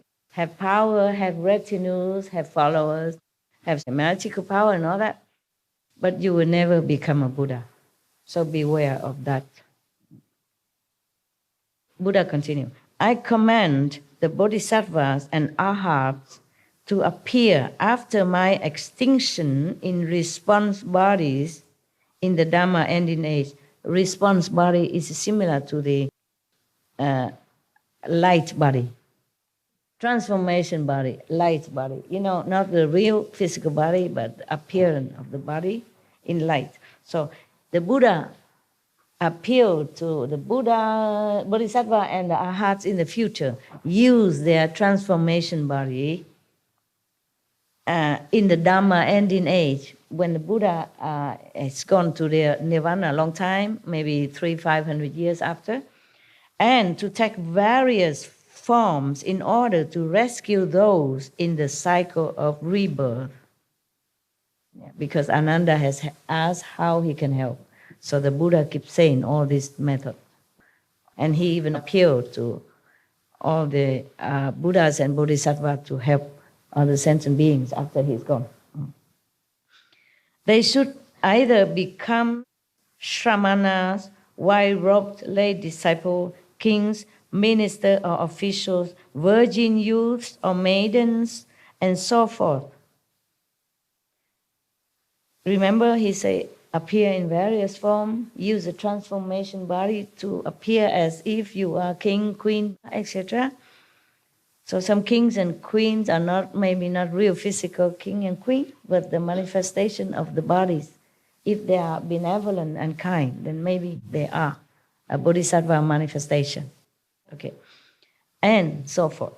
And even prostitutes, widows, profligates, thieves, butchers, or dealers in contraband, doing the same things as these kinds of people, why they praise the Buddha vehicle and cause them to enter samadhi in body and mind.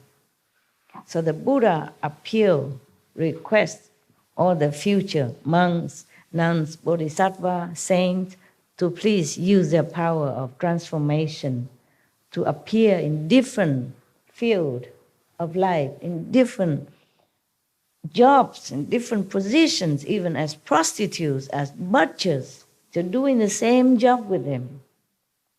Appear like a prostitute with the prostitutes people, and therefore mingling with them, and then slowly teach them, inspire them to know the Buddha teaching, the saintly teaching.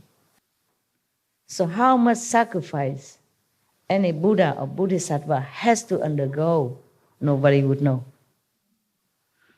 Even become prostitute, even become butcher. Though these are even against the precepts. But you, as Bodhisattva, must do it so that you can befriend these kind of people. They are very difficult for any prostitutes or butchers to understand anything about Dharma, about true teaching. So you even have to appear to be like them and then bring them into the true path. So we should never look down upon anyone in any position, any job, however lowly or however despicable in our opinion. We should always have respect. Because they have Buddha nature inside anyway. Okay? One time I recite a poem about artisan, artisan or a prostitute. How sad she was when her so-called client left her in the middle of the night. She begged him to stay, and he did not. And one of your brother criticized me, saying, Master, that's a prostitute poem that you recite. And I say, she is a Buddha too. And at that time, I really meant it, and I really understood it. I don't just say that, but I really know it. Many things, just like when you understand it, but you cannot explain it to others. Yeah, because you just enlightened at that moment for that thing, that subject, that object alone, yeah? One time I read one sentence in some of the Zen book, meditation book, Zen book somewhere. It says like this, in Chinese, okay? I repeat Chinese first so that I can remember in English. 我是自己开悟的，没有人是我的老师。Meaning, I am enlightened all by myself. No one is my master. I really understood that sentence, deeply understood, knowingly, and know it so well, clearly to me. So, I feel very good. I taught the disciples in Taiwan at that time. I said, you repeat all this. Is it true? Is it true? I even forget that I'm their master. If I told them to repeat like that, how would they even respect me anymore? I did not care because I understood the true meaning of it. So I taught all of them at that time, repeat after me. I alone enlighten myself. No one is my master. Repeat it. And every day we do that. Okay. And one of my so-called non-resident disciple, she went to America to give initiation to some people in America. And I told her, you had to tell them also after initiation to repeat this, okay? And the nun did. And they revolt against They say, she's arrogant. She teaches against my teaching. It's not true. I was the one who told her to say that because I realized really the meaning of it. And later I say, okay, don't say that no more because I realized that it's only me who understood it. And they understand nothing. So I realized that enlightenment, you can't pass on, okay? And you always enlighten in some subject after another, but not all the time and not in all subject. But when you understand one thing, that is yours. And only yours, yes. And other people might not be able to grasp it. Because it's not the words, it's your realization, it's your enlightenment in it. My God, I thought everybody would understand it. I tell them, go teach them, teach everybody. I myself do it the same. Yes? It's the rest of the answer to what you asked me earlier about why I was crying yesterday. Because you realize something. Yeah, it's related to what you're saying now. Master, that to be honest, many times I struggled to know about you or not.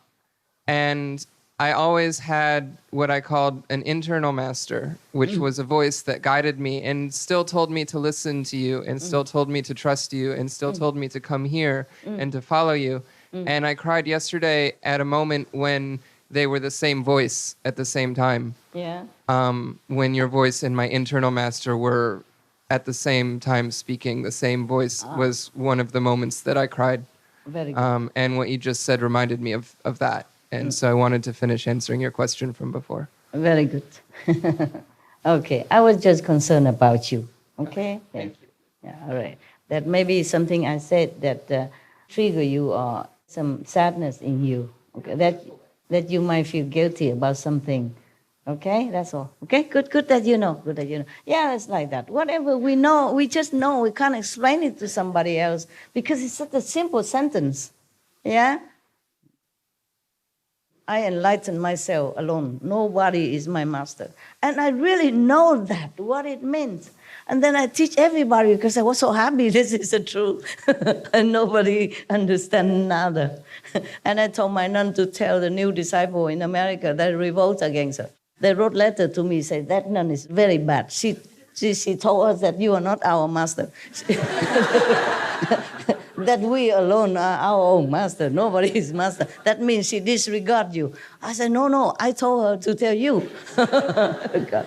It was a very funny, years ago, decades ago. But this is like that. And later I realized my my dumbheit, meaning my stupidity. So I tell them to stop it. They don't understand, so forget that. Yeah. Okay. Just like in some of the Zen story, one of the master, yelled very loud into one of his disciples' ears, and then he was dead for 3 days. But then, after he regained his ear sight again, he come and cried to his master, complaining, and said, I don't hear that no more. Understand? When he was deaf, he hear the inside voice, inside music. And when he regained his ear sight again, it's usual he tried to listen outside, and then he won't get it no more. Yeah, similar like that. But don't ask me to yell at you, it's different, okay? That master and that disciple is a different situation. Just like I say, I'm alone enlightened, and no one is my master, And I understand that completely. But I don't know how to explain it to you, okay? Okay, now, continue. Before the calendar ends. So the Buddha even request on the monks, saint people in the future. After the Buddha went to Nirvana, he said, you do this, do that, do anything you can to awaken other beings, to lead them into the true path, to be even prostitutes. But imagine, you are saint, enlightened, knowing, and you have to use your power to manifest yourself as a real, like a physical prostitute, as a real physical butcher, in order to befriend these people who are supposed to be in a lowly spiritual level, who has no chance to know any master because of their position, okay, and their background, and their companies, and their job. Very difficult for them to understand anything. So you, the saint, have to use your spiritual power to be like them in order to teach them the right way of life, the right way of life. Even Jesus say he forgave the prostitute, meaning he probably gave her initiation, and even his disciple roar at him, criticize him. Give her initiation, and then people, his disciple, criticize him. So only enlightened masters are non-judgmental, okay? So tolerant, so loving, and so kind.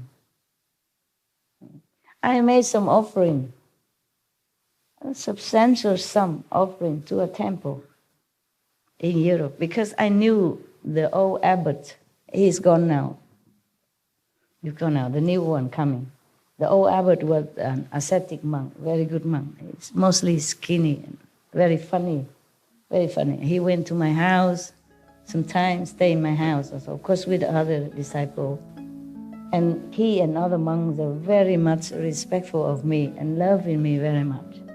So I still remember that temple, and I gave some donation to repair the temple and all that. I have reverence and love for the old monk, the former abbot. Sadly, he's gone. You better, love? You have the hot pack I gave you? Thank you very much. What's your name? My name is Edwin. Edwin? Yes. Thank you, Edwin. Yes. God bless you. Thank you very much, Master. And take good care of yourself while you are I will. around here, because we are not like a hotel. You don't have enough comfort for you. Yes. We never have, because too many people, we can never have enough rooms for everyone. Yes, what is it, my love?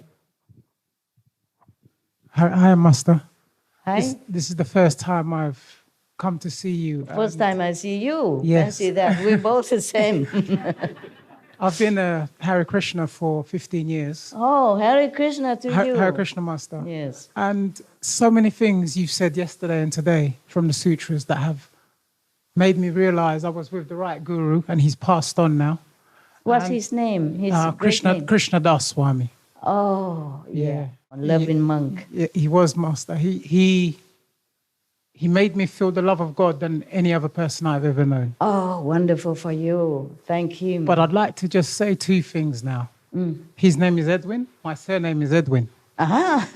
So I just want to say that everything happens for a reason, and I can feel his presence right now. Yes. All the points you've made today about the Vedic scriptures, It's the same like your master would say to you. Yeah, it is exactly. I'm sure. And yes. the continuation, but the love of master is, there's 4 words my Guru Maharaj always repeated to me. Please forgive me. I'm not trying to bring, No, why? Matri Deva Baba, worship your mother as if she's Lakshmi Narayan herself. What was that? Matri Deva Baba, like Mataji, but Matri Deva Baba. So worship any female is our mothers. Oh. And we should worship them as if they're God sent by God that way. Okay. Pitri Deva Baba, our fathers are sent to us. Love and respect our fathers. But he always used to say the third one was most important, Acharya Deva Baba. The spiritual master and the guru who's sent, they're the only ones who can take us back to God. Yes.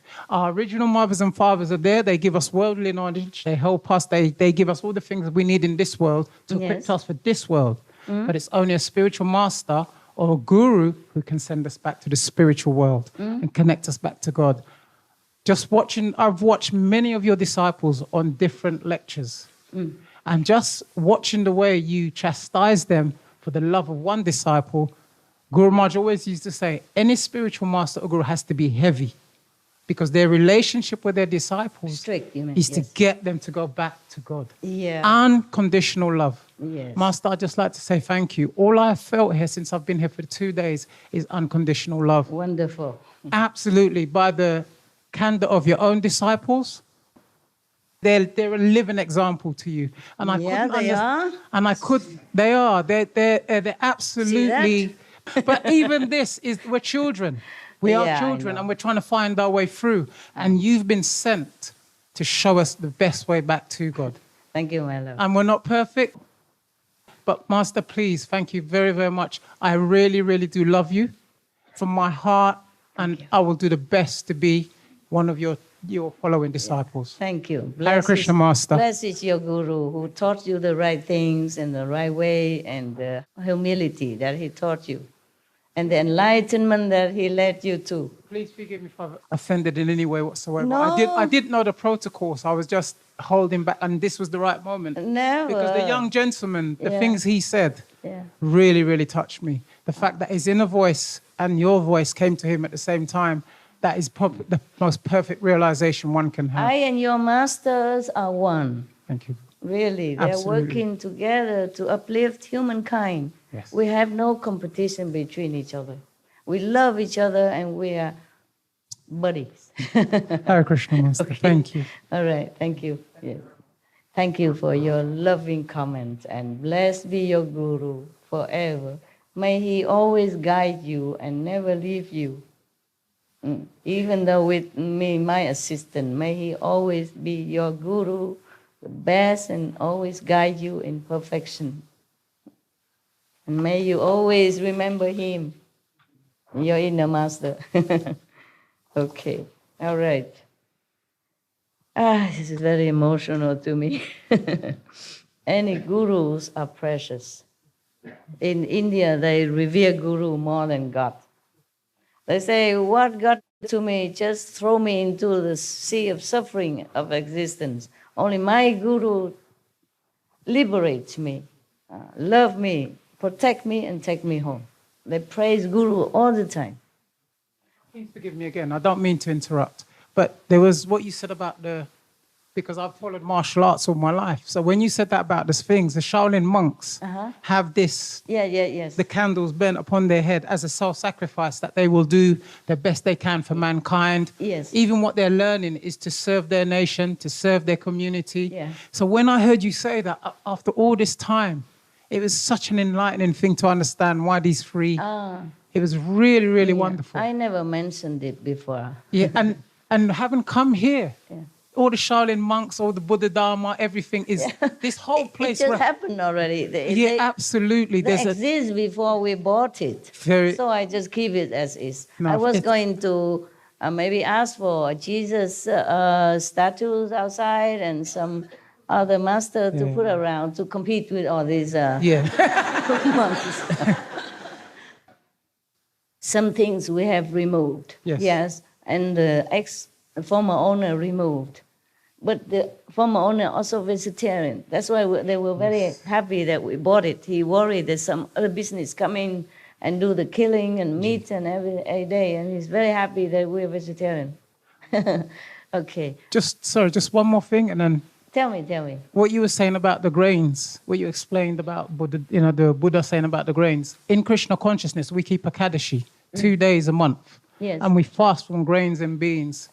So it all ties in. Everything Guru Maharaj just said, you not only have you confirmed it, but you're taking it to that next level. And in this age, to have a living master gives everything a lot more potent. And we need to realize this is not just by chance. Guru Maharaj used to say, we are the most fortunate people on the planet in this age.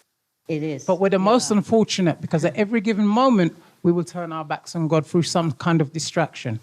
We know the names of God. We know His love.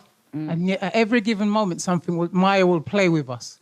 But we are the most, in this age of Kali Yuga, we're the most treasured because every person we meet, we're given God's name or His love in some way. And your disciples do live to this. You're the first person I hear who talks about the planet or the cosmos or the universe as one. You care so much about all the living beings. Just to see this. I remember when I watched the lecture. Just natural. Yeah, but everyone is trying to destroy the world. Everyone is arguing in the world. Everyone is upset with their neighbors. And here comes Master who just talks about saving the planet. I remember watching you cry in one of your lectures because of so many animals that had perished. And it just left me that evening. It was just totally. I got introduced to you 5 years ago. And I've just always been interested. And to be sitting here now, listening to you is almost like I'm listening to the lecture. I had trouble focusing on you because I'm trying to be. So please forgive me. I will not take up no one else's time. What are you doing? No. Thank you, everyone. What are you Thank you so saying? much. This is for everybody. It's a retreat, and it's for enlightening people. It's very good. No, thank you very much. So they don't look at my calendar. That you look at You're saving me. Yeah, it's good that you say something that is so noble and kind. It's you uplifting them, you enlightening them. Yes, and I'm so proud to have you among this congregation. Yeah, continue to be a good monk. Continue to be a good nun. Okay, and the Korean nun or whomever, where are they? Normally, I said a long time ago, the nuns and the monks should sit in the front, so that you don't rub elbow with them and keep them more pure. There's a Korean monk there, nuns there. You come sit here. The nuns and the monks come sit here. I just don't want people to rub off on you some of their mundane energy. If you like, please sit here. Normally, I tell them to let the monks and the nuns sit kind of a little separately, distantly. They have forgotten. And I can't keep saying that every day, you know. No matter if you think you're equal to them or not, you're monks and nuns and you deserve more respect and distance, okay? So you feel like you're still at home. When you go out and preach and then you mingle with people, it's different. Here, come here, sit. Yeah. If you like to there, it's fine. And the Hindu nun, you stay there, okay, you sit. Kamsahamnida. That's all I know. Anasio. And Hindi, I don't know much. Only Bahut Acha. Bahut Acha. Bahanji. Sister, great sister. Ji is mean great, okay? So if you don't know any other Hindi, you just say, Namaste Ji. Then it's fine. People know you respect. Okay. Can I continue now? You have any more? Oh. So your calendar is very short. I was happy that he took over some of my calendar. Now he stopped. Feel free, okay, to speak anything you want. You also? Okay. Good, wonderful. I can forget my calendar for now. Tell me. One question on the Yes. poem that you were talking about that you were reciting. that you said that you knew she was a Buddha? That poem? The poem. Yes, you said you knew she was a Buddha or something. Yes, yes. Were you saying like she had come back as a Buddha, or she was like we're all? No, I said Buddha she's also the Buddha. I mean, everyone has Buddha inside. That's what. Okay, that's what I just wanted to clarify. Okay. I did not predict anything. I just looked as a soul level. I didn't know she was. I didn't know she was. No. back. It's not like that. No, okay. I just said it as a fact that she has Buddha inside, and we should have the same respect. And I say that because that moment of realization, of true statements, okay? But if I say that to other people, maybe they don't understand what I'm talking about. Maybe that's why you're a little bit confused. I did not predict. I state the fact that she's a Buddha, so there's no need for him to talk to me like that about her. That's what Yeah. I was thinking, but I just wanted to clarify. Yeah, it's clear now? Thank you. Okay. I thought you took over my calendar, but you just have a short question. Fine. So I still have to continue. Okay. When I said that to that Vietnamese disciple, I really understood that. I really meant it as well. But when I say it now, it's not the same like at that moment, because I really meant that. I really knew that. I really understood that she's a Buddha inside. I look at the soul level, you know. Sometimes I look in different eyes. Yeah? I had a question, actually. Something you said a long time ago made me think of something. But since you're inviting calendar talking, I figure I'll ask. It's about doubt, Master. I wonder about how doubt works in the mind, because it's interesting that sometimes it seems not like my mind is doubting something that it believes. It's like I have two minds, one that believes and one that doubts. Yes. Earlier today, for example, I discovered a tree in the our meditating area, and it was like it was a very powerful tree. It kind of called out to me, and I touched it, and it felt like maybe Buddha tree or something like that. And I felt this powerful energy from it, but I doubted it. And I had somebody else come, and I just said, "Hey, touch this tree," and they did, and they smiled for a second, and then after a few seconds, I saw like this tree reaction, and I'm like, "Oh, you feel it too." You too felt it. And I knew that it was true, but then also the other side, the other brain doubted it, and I had another person touch the same tree and watched the same thing on their face a third time, and I know in my heart that this tree is powerful. Still doubt. There's still that voice somewhere in the brain that says, no, you know, and I don't kill know that voice. How do I kill that voice, Master? Just ignore it. Okay. You're a smart person. You should know which is correct, which is not. I do. Yeah, so then but the listen voice to yourself. Still talks to me. Ignore it, okay? Okay. You're a smart person. You know what's right, what's wrong, okay? Okay. No need to doubt when something is real. I told you guys some times ago, last year or something, in one of the lecture, I say in Sihu, I say this tree, that tree, many of them on the 5th level even. At least 3rd level or 4th level. I found one of them. Yes. So they are in the world to bless the world. How else would they be able to give oxygen to us? I say all the trees, you know, some of them very high level. And I point to some of the trees and see what they are 5th level, okay?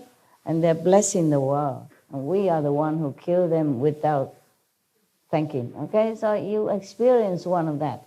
But if you touch a tree again tomorrow, you might not feel the same, okay? It might not reveal itself to you. Okay, so don't be surprised if tomorrow you come touch and, nothing happened. Maybe I was wrong yesterday, and you doubt again. Don't do that. Be spontaneous. Be a child. Except you become a child, you cannot enter the kingdom of God. What is kingdom of God? Is this blissfulness that you feel inside, the happiness, you know, the childlike innocence, fearless, okay? Only love and happiness. That is a child. The kingdom of childhood, okay? Kids, they don't fear anything. They're always happy, okay? All right. I'll tell you one story. Sometimes when your mind is pure, you perceive things around you, and other time you don't, okay? Uh, One time I was in Sihu. I took care of some of the workers, no? I mean, SMTV worker or some resident. And I told them they have to buy a sofa because the office is very austere, you know? Only a table and a swivel chair, yes, and a computer, nothing else, austere. We were so hurried to make the SMTV that I have not allowed time to do the decoration for them. I said, we have to do it now. The war is starting soon. We must do it now. Forget about decoration because they promised another 2 months until the office finished. I said, why?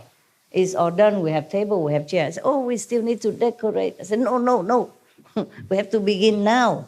So we begin without any ado, you know, without any picture or decoration on the wall, nothing, okay?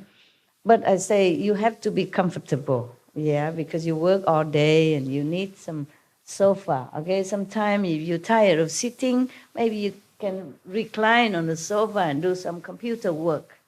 So I told them, why are you laughing? It's what I told them, okay? Longer sofa and comfortable so that you can even, you know, resting while you're working. Or when you need to take a rest, a little nap at midday, after lunch, or you just sit there comfy to meditate. They also have cushion, of course, and all that. But I say, no, sofa is more comfortable. So you can meditate. Understand? Yeah. So I told them to buy some sofa. Okay, they bought similar sofa for everybody, including for me. Oh, I told them I hate this sofa. Because it's so narrow, you know, and very high in the back is okay. It's not all that. I say, I don't really like this sofa very much. I imagine you would buy, because I didn't see their sofa yet. I only knew my sofa. It's a very narrow and a very high in the back, okay? I say, you okay with all this? They say, okay, master, okay, we're okay with our sofa. Very comfortable, very comfortable. So meditation or resting, you know. I say, you can also sit there while you're eating, you know, take a rest from your computer. Yes, put your feet on, or meditate, or eating, you know, relax, yeah, so you don't always have to work too hard, you know, all the time. Take a break. Sit on the sofa, lay on it, do whatever. Read a book or whatever. Okay, fine. Listen to music, whatever. Okay. So we bought many sofas. I say buy as many as you can put in your room without crowding it, yeah? Without uncomfortably crowding it. So they bought many. They bought some for me too. One. And I said, I don't like my sofa. You like yours? Oh, yes, we're very comfortable. We love it. We use it every day. I said, okay then, as long as you like it, it's okay. I don't want to keep changing my sofa again because it's heavy, you know. People have to buy it and bring it in, bring it out. So I said, okay, I accept my sofa, but I don't like it. I'm always very straight like that. Whatever I don't like, I cannot say, oh, I like, or it's okay. I just say, I don't like. And loud and clear. But accepting, okay? I accept things doesn't mean I like it. I like things doesn't mean I have to have it, okay? So it's just like that. Okay, one day, after a while, you know, I went to their office. And I want to see what they're working, if anything I could do to help to make them more comfortable, okay? Oh, they have good kitchen at that time. Big refrigerator. A good sink, everything brand new, everything okay, comfortable. Not luxury, but comfortable. I said, oh, I like your kitchen. I will move in here, man. I say that. And then I go to see their sofa. And they say, wow, this is exactly the sofa I want you to have. You know, oh, bright color, whitish color, and white with the curving a little bit back. It's like a reclining sofa, but very big, white, leather-like, but it's not leather, okay? Look very luxury and comfortable, inviting and big. You can sleep on it all day. So, wow, this is what I want. How come you don't buy me this kind of thing? And they told me, Master, you had the same sofa. I said, what? No, it's not the same. Mine is green color, and the back is high and the front is narrow. This is luxury, you know, big, long, reclining, look like a royalty. And they're all very dumbfounded. Master, you had exactly the same. I said, all right, okay, never mind. I don't mind. Whatever, okay, as long as you're comfortable, at least you're comfortable. And I keep wondering about it, why they lie to me. I know my sofa. It's not like that sofa. I know it. And later I keep calling one after another. I say, tell me what kind of sofa you have there. Just tell me, just between you and me. Master, you know it. It's the same in your office. I say, no, I want the truth. I say, Master, I swear to God, it's the truth. Okay. I say, they are not very honest to me. I say nothing. I ask the other guy, describe to me the sofa that I saw the other day. That I look in front of it and I say, it's a beautiful sofa. Describe it to me in color, detail. How big, how long, detail, color, what kind of color. And they told me exactly the same. Exactly the same like the other guy. It greenish, you know. I say, is it big in the front? No, it's okay, about this big. That's the same like my sofa. How about behind? It's like this high. The same as my sofa.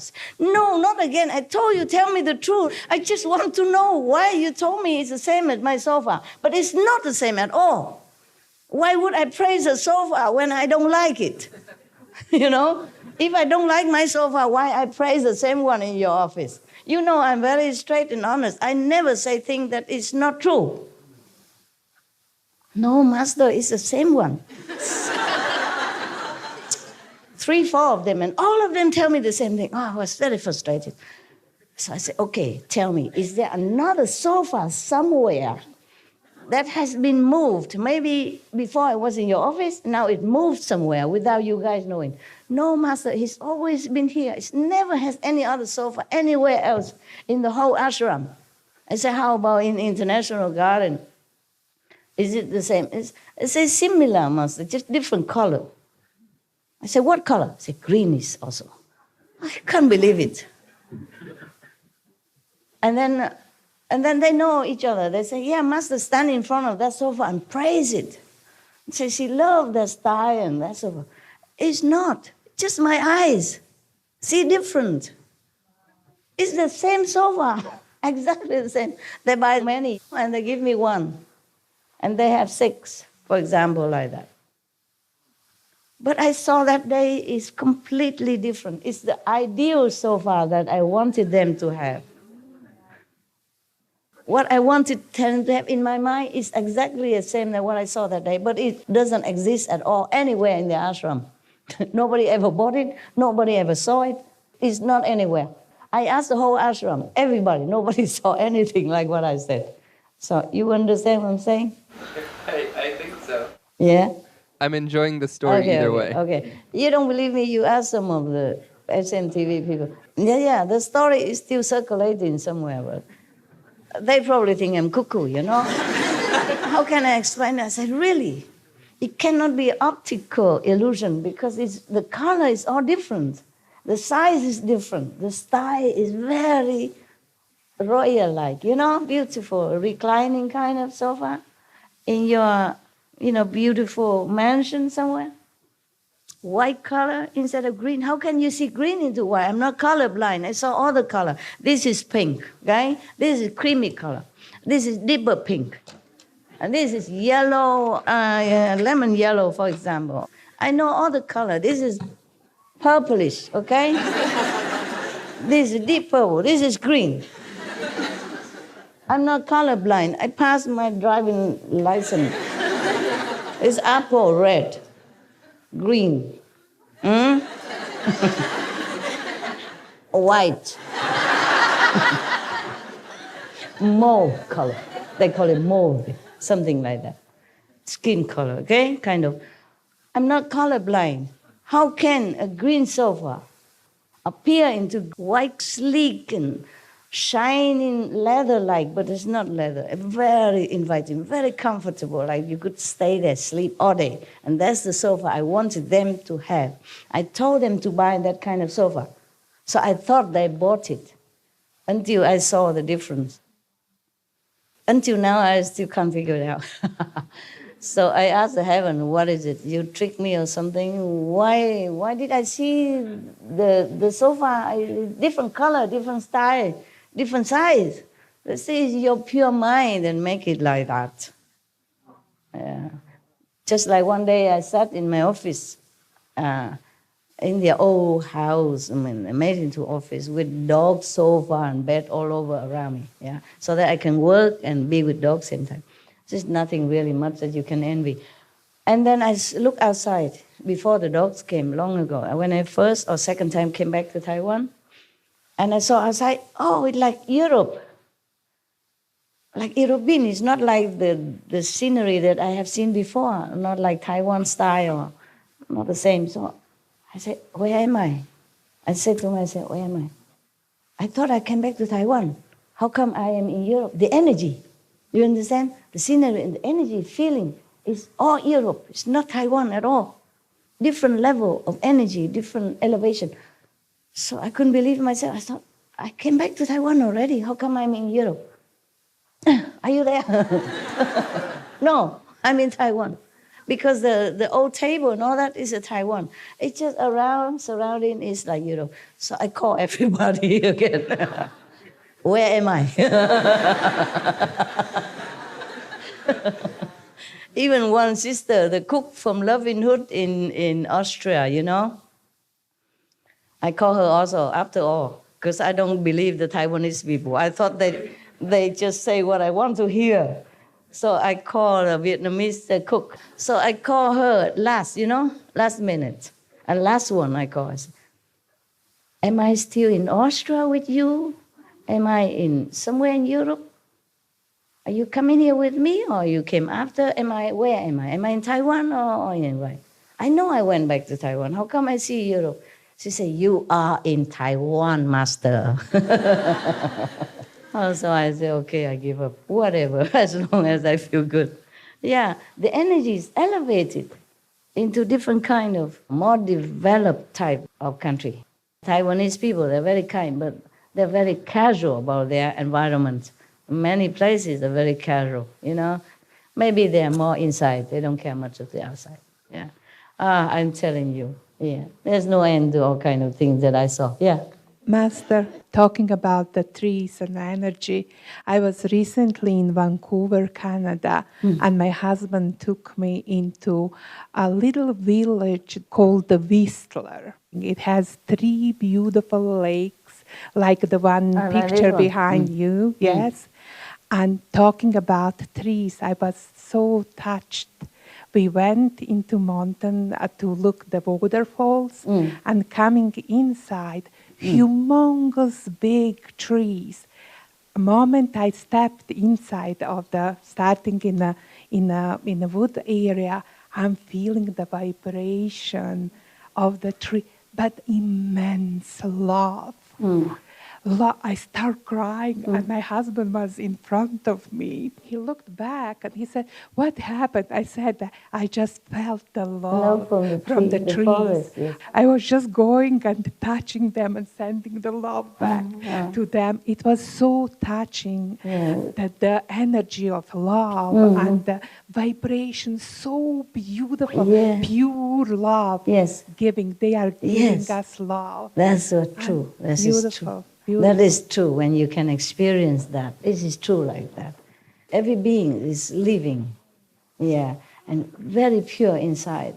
If you tune into them, if you can, and they really talk to you, they really send you love and send you enlightenment, encouragement, all kind of things. Yes, okay. Hi, Master. Hi. This is the first time being here. Fancy, me too. Yes. Waiting for this moment, 20 years, yes. I just want to say thank you, and in these days, I feel much love. I have been seeing you inside, like you in different time of life, different manifested bodies, in all these days, all the time. I don't have words for express all I am feeling. Okay, just love. Okay, enjoy. Yes. Thank you. Thank you. And brothers and sisters from Peru wants to Oh, they're lovely people. manifest their love Oh, too. lovely. Please send them my regards also, yeah? My love, yeah. Okay, we go back to the Buddha now, huh? Okay, the Buddha said that people should not be lying, should not tell lies.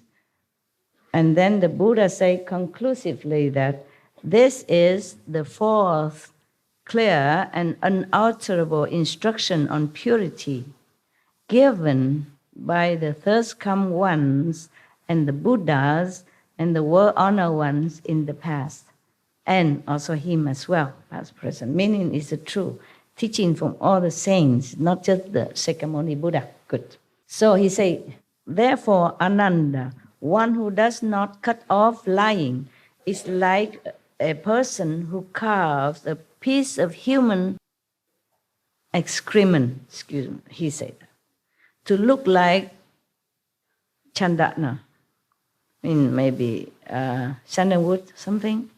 He want to carve a tattoo from sandalwood, but he used excrement instead, hoping to make it fragrant. Yes, sandalwood. He hoped that piece of poo become sandalwood. He is attempting the impossible. Wow, that extreme. The Buddha warned us that if you don't keep the precept, even just one of them, like the lying precept, saying the truth, if you don't keep it, if you don't avoid lying, then you're attempting the impossible, like making a piece of poo become a sandalwood statues, like that, okay? I teach the bhikkhus, the Buddha said, I teach the monks that the straight mind is the bodhimanda, mean the method of cultivation. Straight mind you must have. Mean clean, honest, keeping precept. And that they should practice the four awesome deportments in all their activities, since they should be devoid of all falseness. How can they claim to have themselves attained the abilities of a superior person? If they're not full of truth, yeah? If they are just falseness, then they cannot claim to be a superior person, meaning like sainthood or somebody of great moral principle. That would be like a poor person falsely calling himself an emperor. For that he would be taken and executed. Wow, that extreme. If we don't keep the precept, it is truly that extremely unfavorable for our practice. It's like the opposite direction. Somebody don't translate to you? You okay? Ça va? Bonne? Bono? Okay. He just so mesmerized, he forgot to help you translation. He just sit there. You saw the light? Big light, big light. Big light where? See, shocked me, sorry. I saw. My light? Very, very bright. Very bright, sorry. So you forgot. I forgot, sorry. Really, really. Good. You have good excuse. Forgive him. It's good excuse, I really mean it. Yes. Yeah, I saw him like stiff, sitting there. So it's okay. If you see the light, bless you. Good. Good excuse, really mean. Okay. Don't worry, continue to see the light. Forget about him. Light is more important. And later you can tell him, okay? Or he can listen again from SMTV. Okay, sorry, Master. It's all right. You see the light is good for you. Very, very bright. Yeah, bigger. I'm glad you did, okay? Don't worry, I forgive you. Okay, thank you, Master. I'm glad for you. Why forgiving? You do nothing wrong. I'm just feel sorry for him. You have to learn English. I told everybody learn English. the most common language. Eh? Easy to translate, easy to understand. Do you understand? Good, very good. Okay, so the Buddha say if we don't keep the precepts, the moral principle, okay, by avoiding tell lie, by being honest, by being compassionate, no killing, no eating meat, by being pure, yeah, in body and mind, then if we practice, it's as if we falsely claim that we are the king and we will be chopped head. That extreme, that dramatic,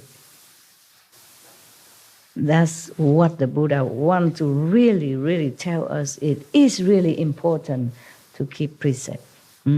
He went into all these extreme examples to make us really understand and believe what he's saying. The Buddha don't tell lie, okay? He would never. What for? He's a monk, okay? He don't tell lie. He has no reason to. He has no reason. If you keep a precept or not keep a precept, would the Buddha become any better? Huh? For himself? Benefit him in any way? Make him fatter? More handsome? More worship? No? Yes or no? No. So he has no reason to tell his monks any lie at all. So he told the truth. Yeah. Even then he went to all the extreme parable examples, so that really they have to know this is very, very, very important to keep the moral standard. Huh? Okay. My humble opinion. Okay. Now, much less should one attempt to usurp the title of Dharma King. When the cause ground is not true, the effects will be distorted. One who seeks the Buddha's body, in the Buddha wisdom, enlightenment, yeah, in this way is like a person who tries to bite his own navel. Can you do that? I can't. No, cannot. Meaning impossible. Can you bite your navel? No. No? No. Even Supreme Master cannot. You think Master can do everything? No, I can't. Buddha means impossible. If you don't keep the precept, it's impossible for you to be anything but these above mentioned demons, ghosts, and whatever, Yaksha, Dracula, whatever he meant. Yeah. So, who could possibly succeed? He asked a question, but the question answers itself. So, if monks' minds are as straight as the lute string, lute have strings, like instrument, musical instrument. If the bhikshu's minds are as straight as the lute strings, true and real in everything they do, then they can enter samadhi and never be involved in the deeds of demons. I certify that such people will accomplish the bodhisattva unsurpassed knowledge and enlightenment. He guaranteed that even from the mouth of the Buddha. He guaranteed that if we kept the precept and seeking enlightenment through meditation at the same time, he guaranteed that you will be enlightened. You'll be a saint. Yeah. So believe the Buddha, even if you don't believe me. Okay.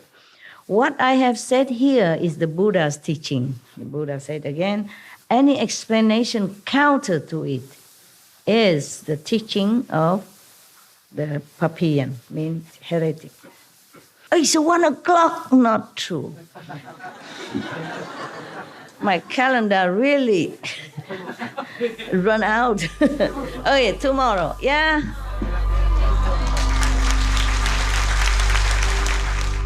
We should really thank the past masters, monks and nuns and scholars who have taken time to record the Buddha's teaching after the Master's Nirvana, and also for the past and present persons, lay or monks or nuns who have really dedicated themselves, sacrificed their time and precious health or under any difficult situation to translate this so that I can read it to you. And we have to thank them. And may they be blessed forever by all the Buddhas, past, present, and future. May their merit be immense. May they be liberated forever. Thank you.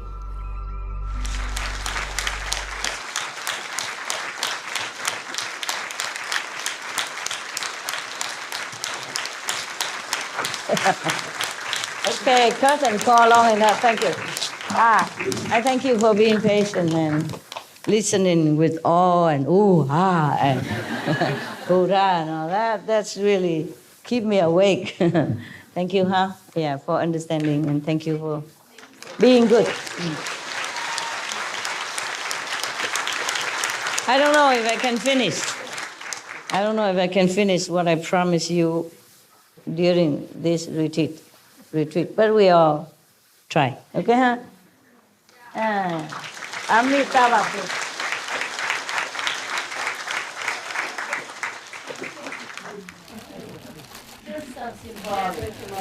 Okay, chocolate.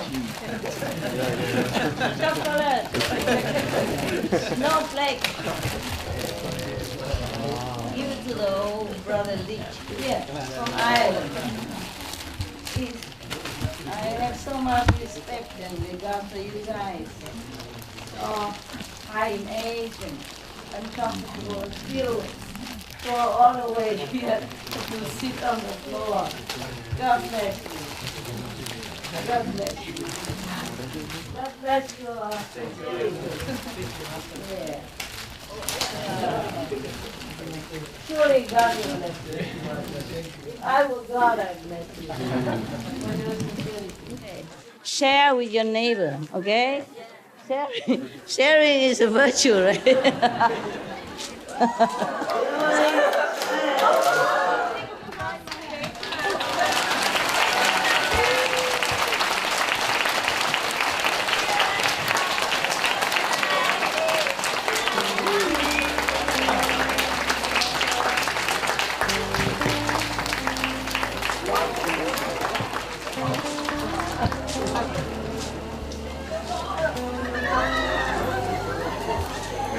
Love you, love you. Buddha bless you. God bless you.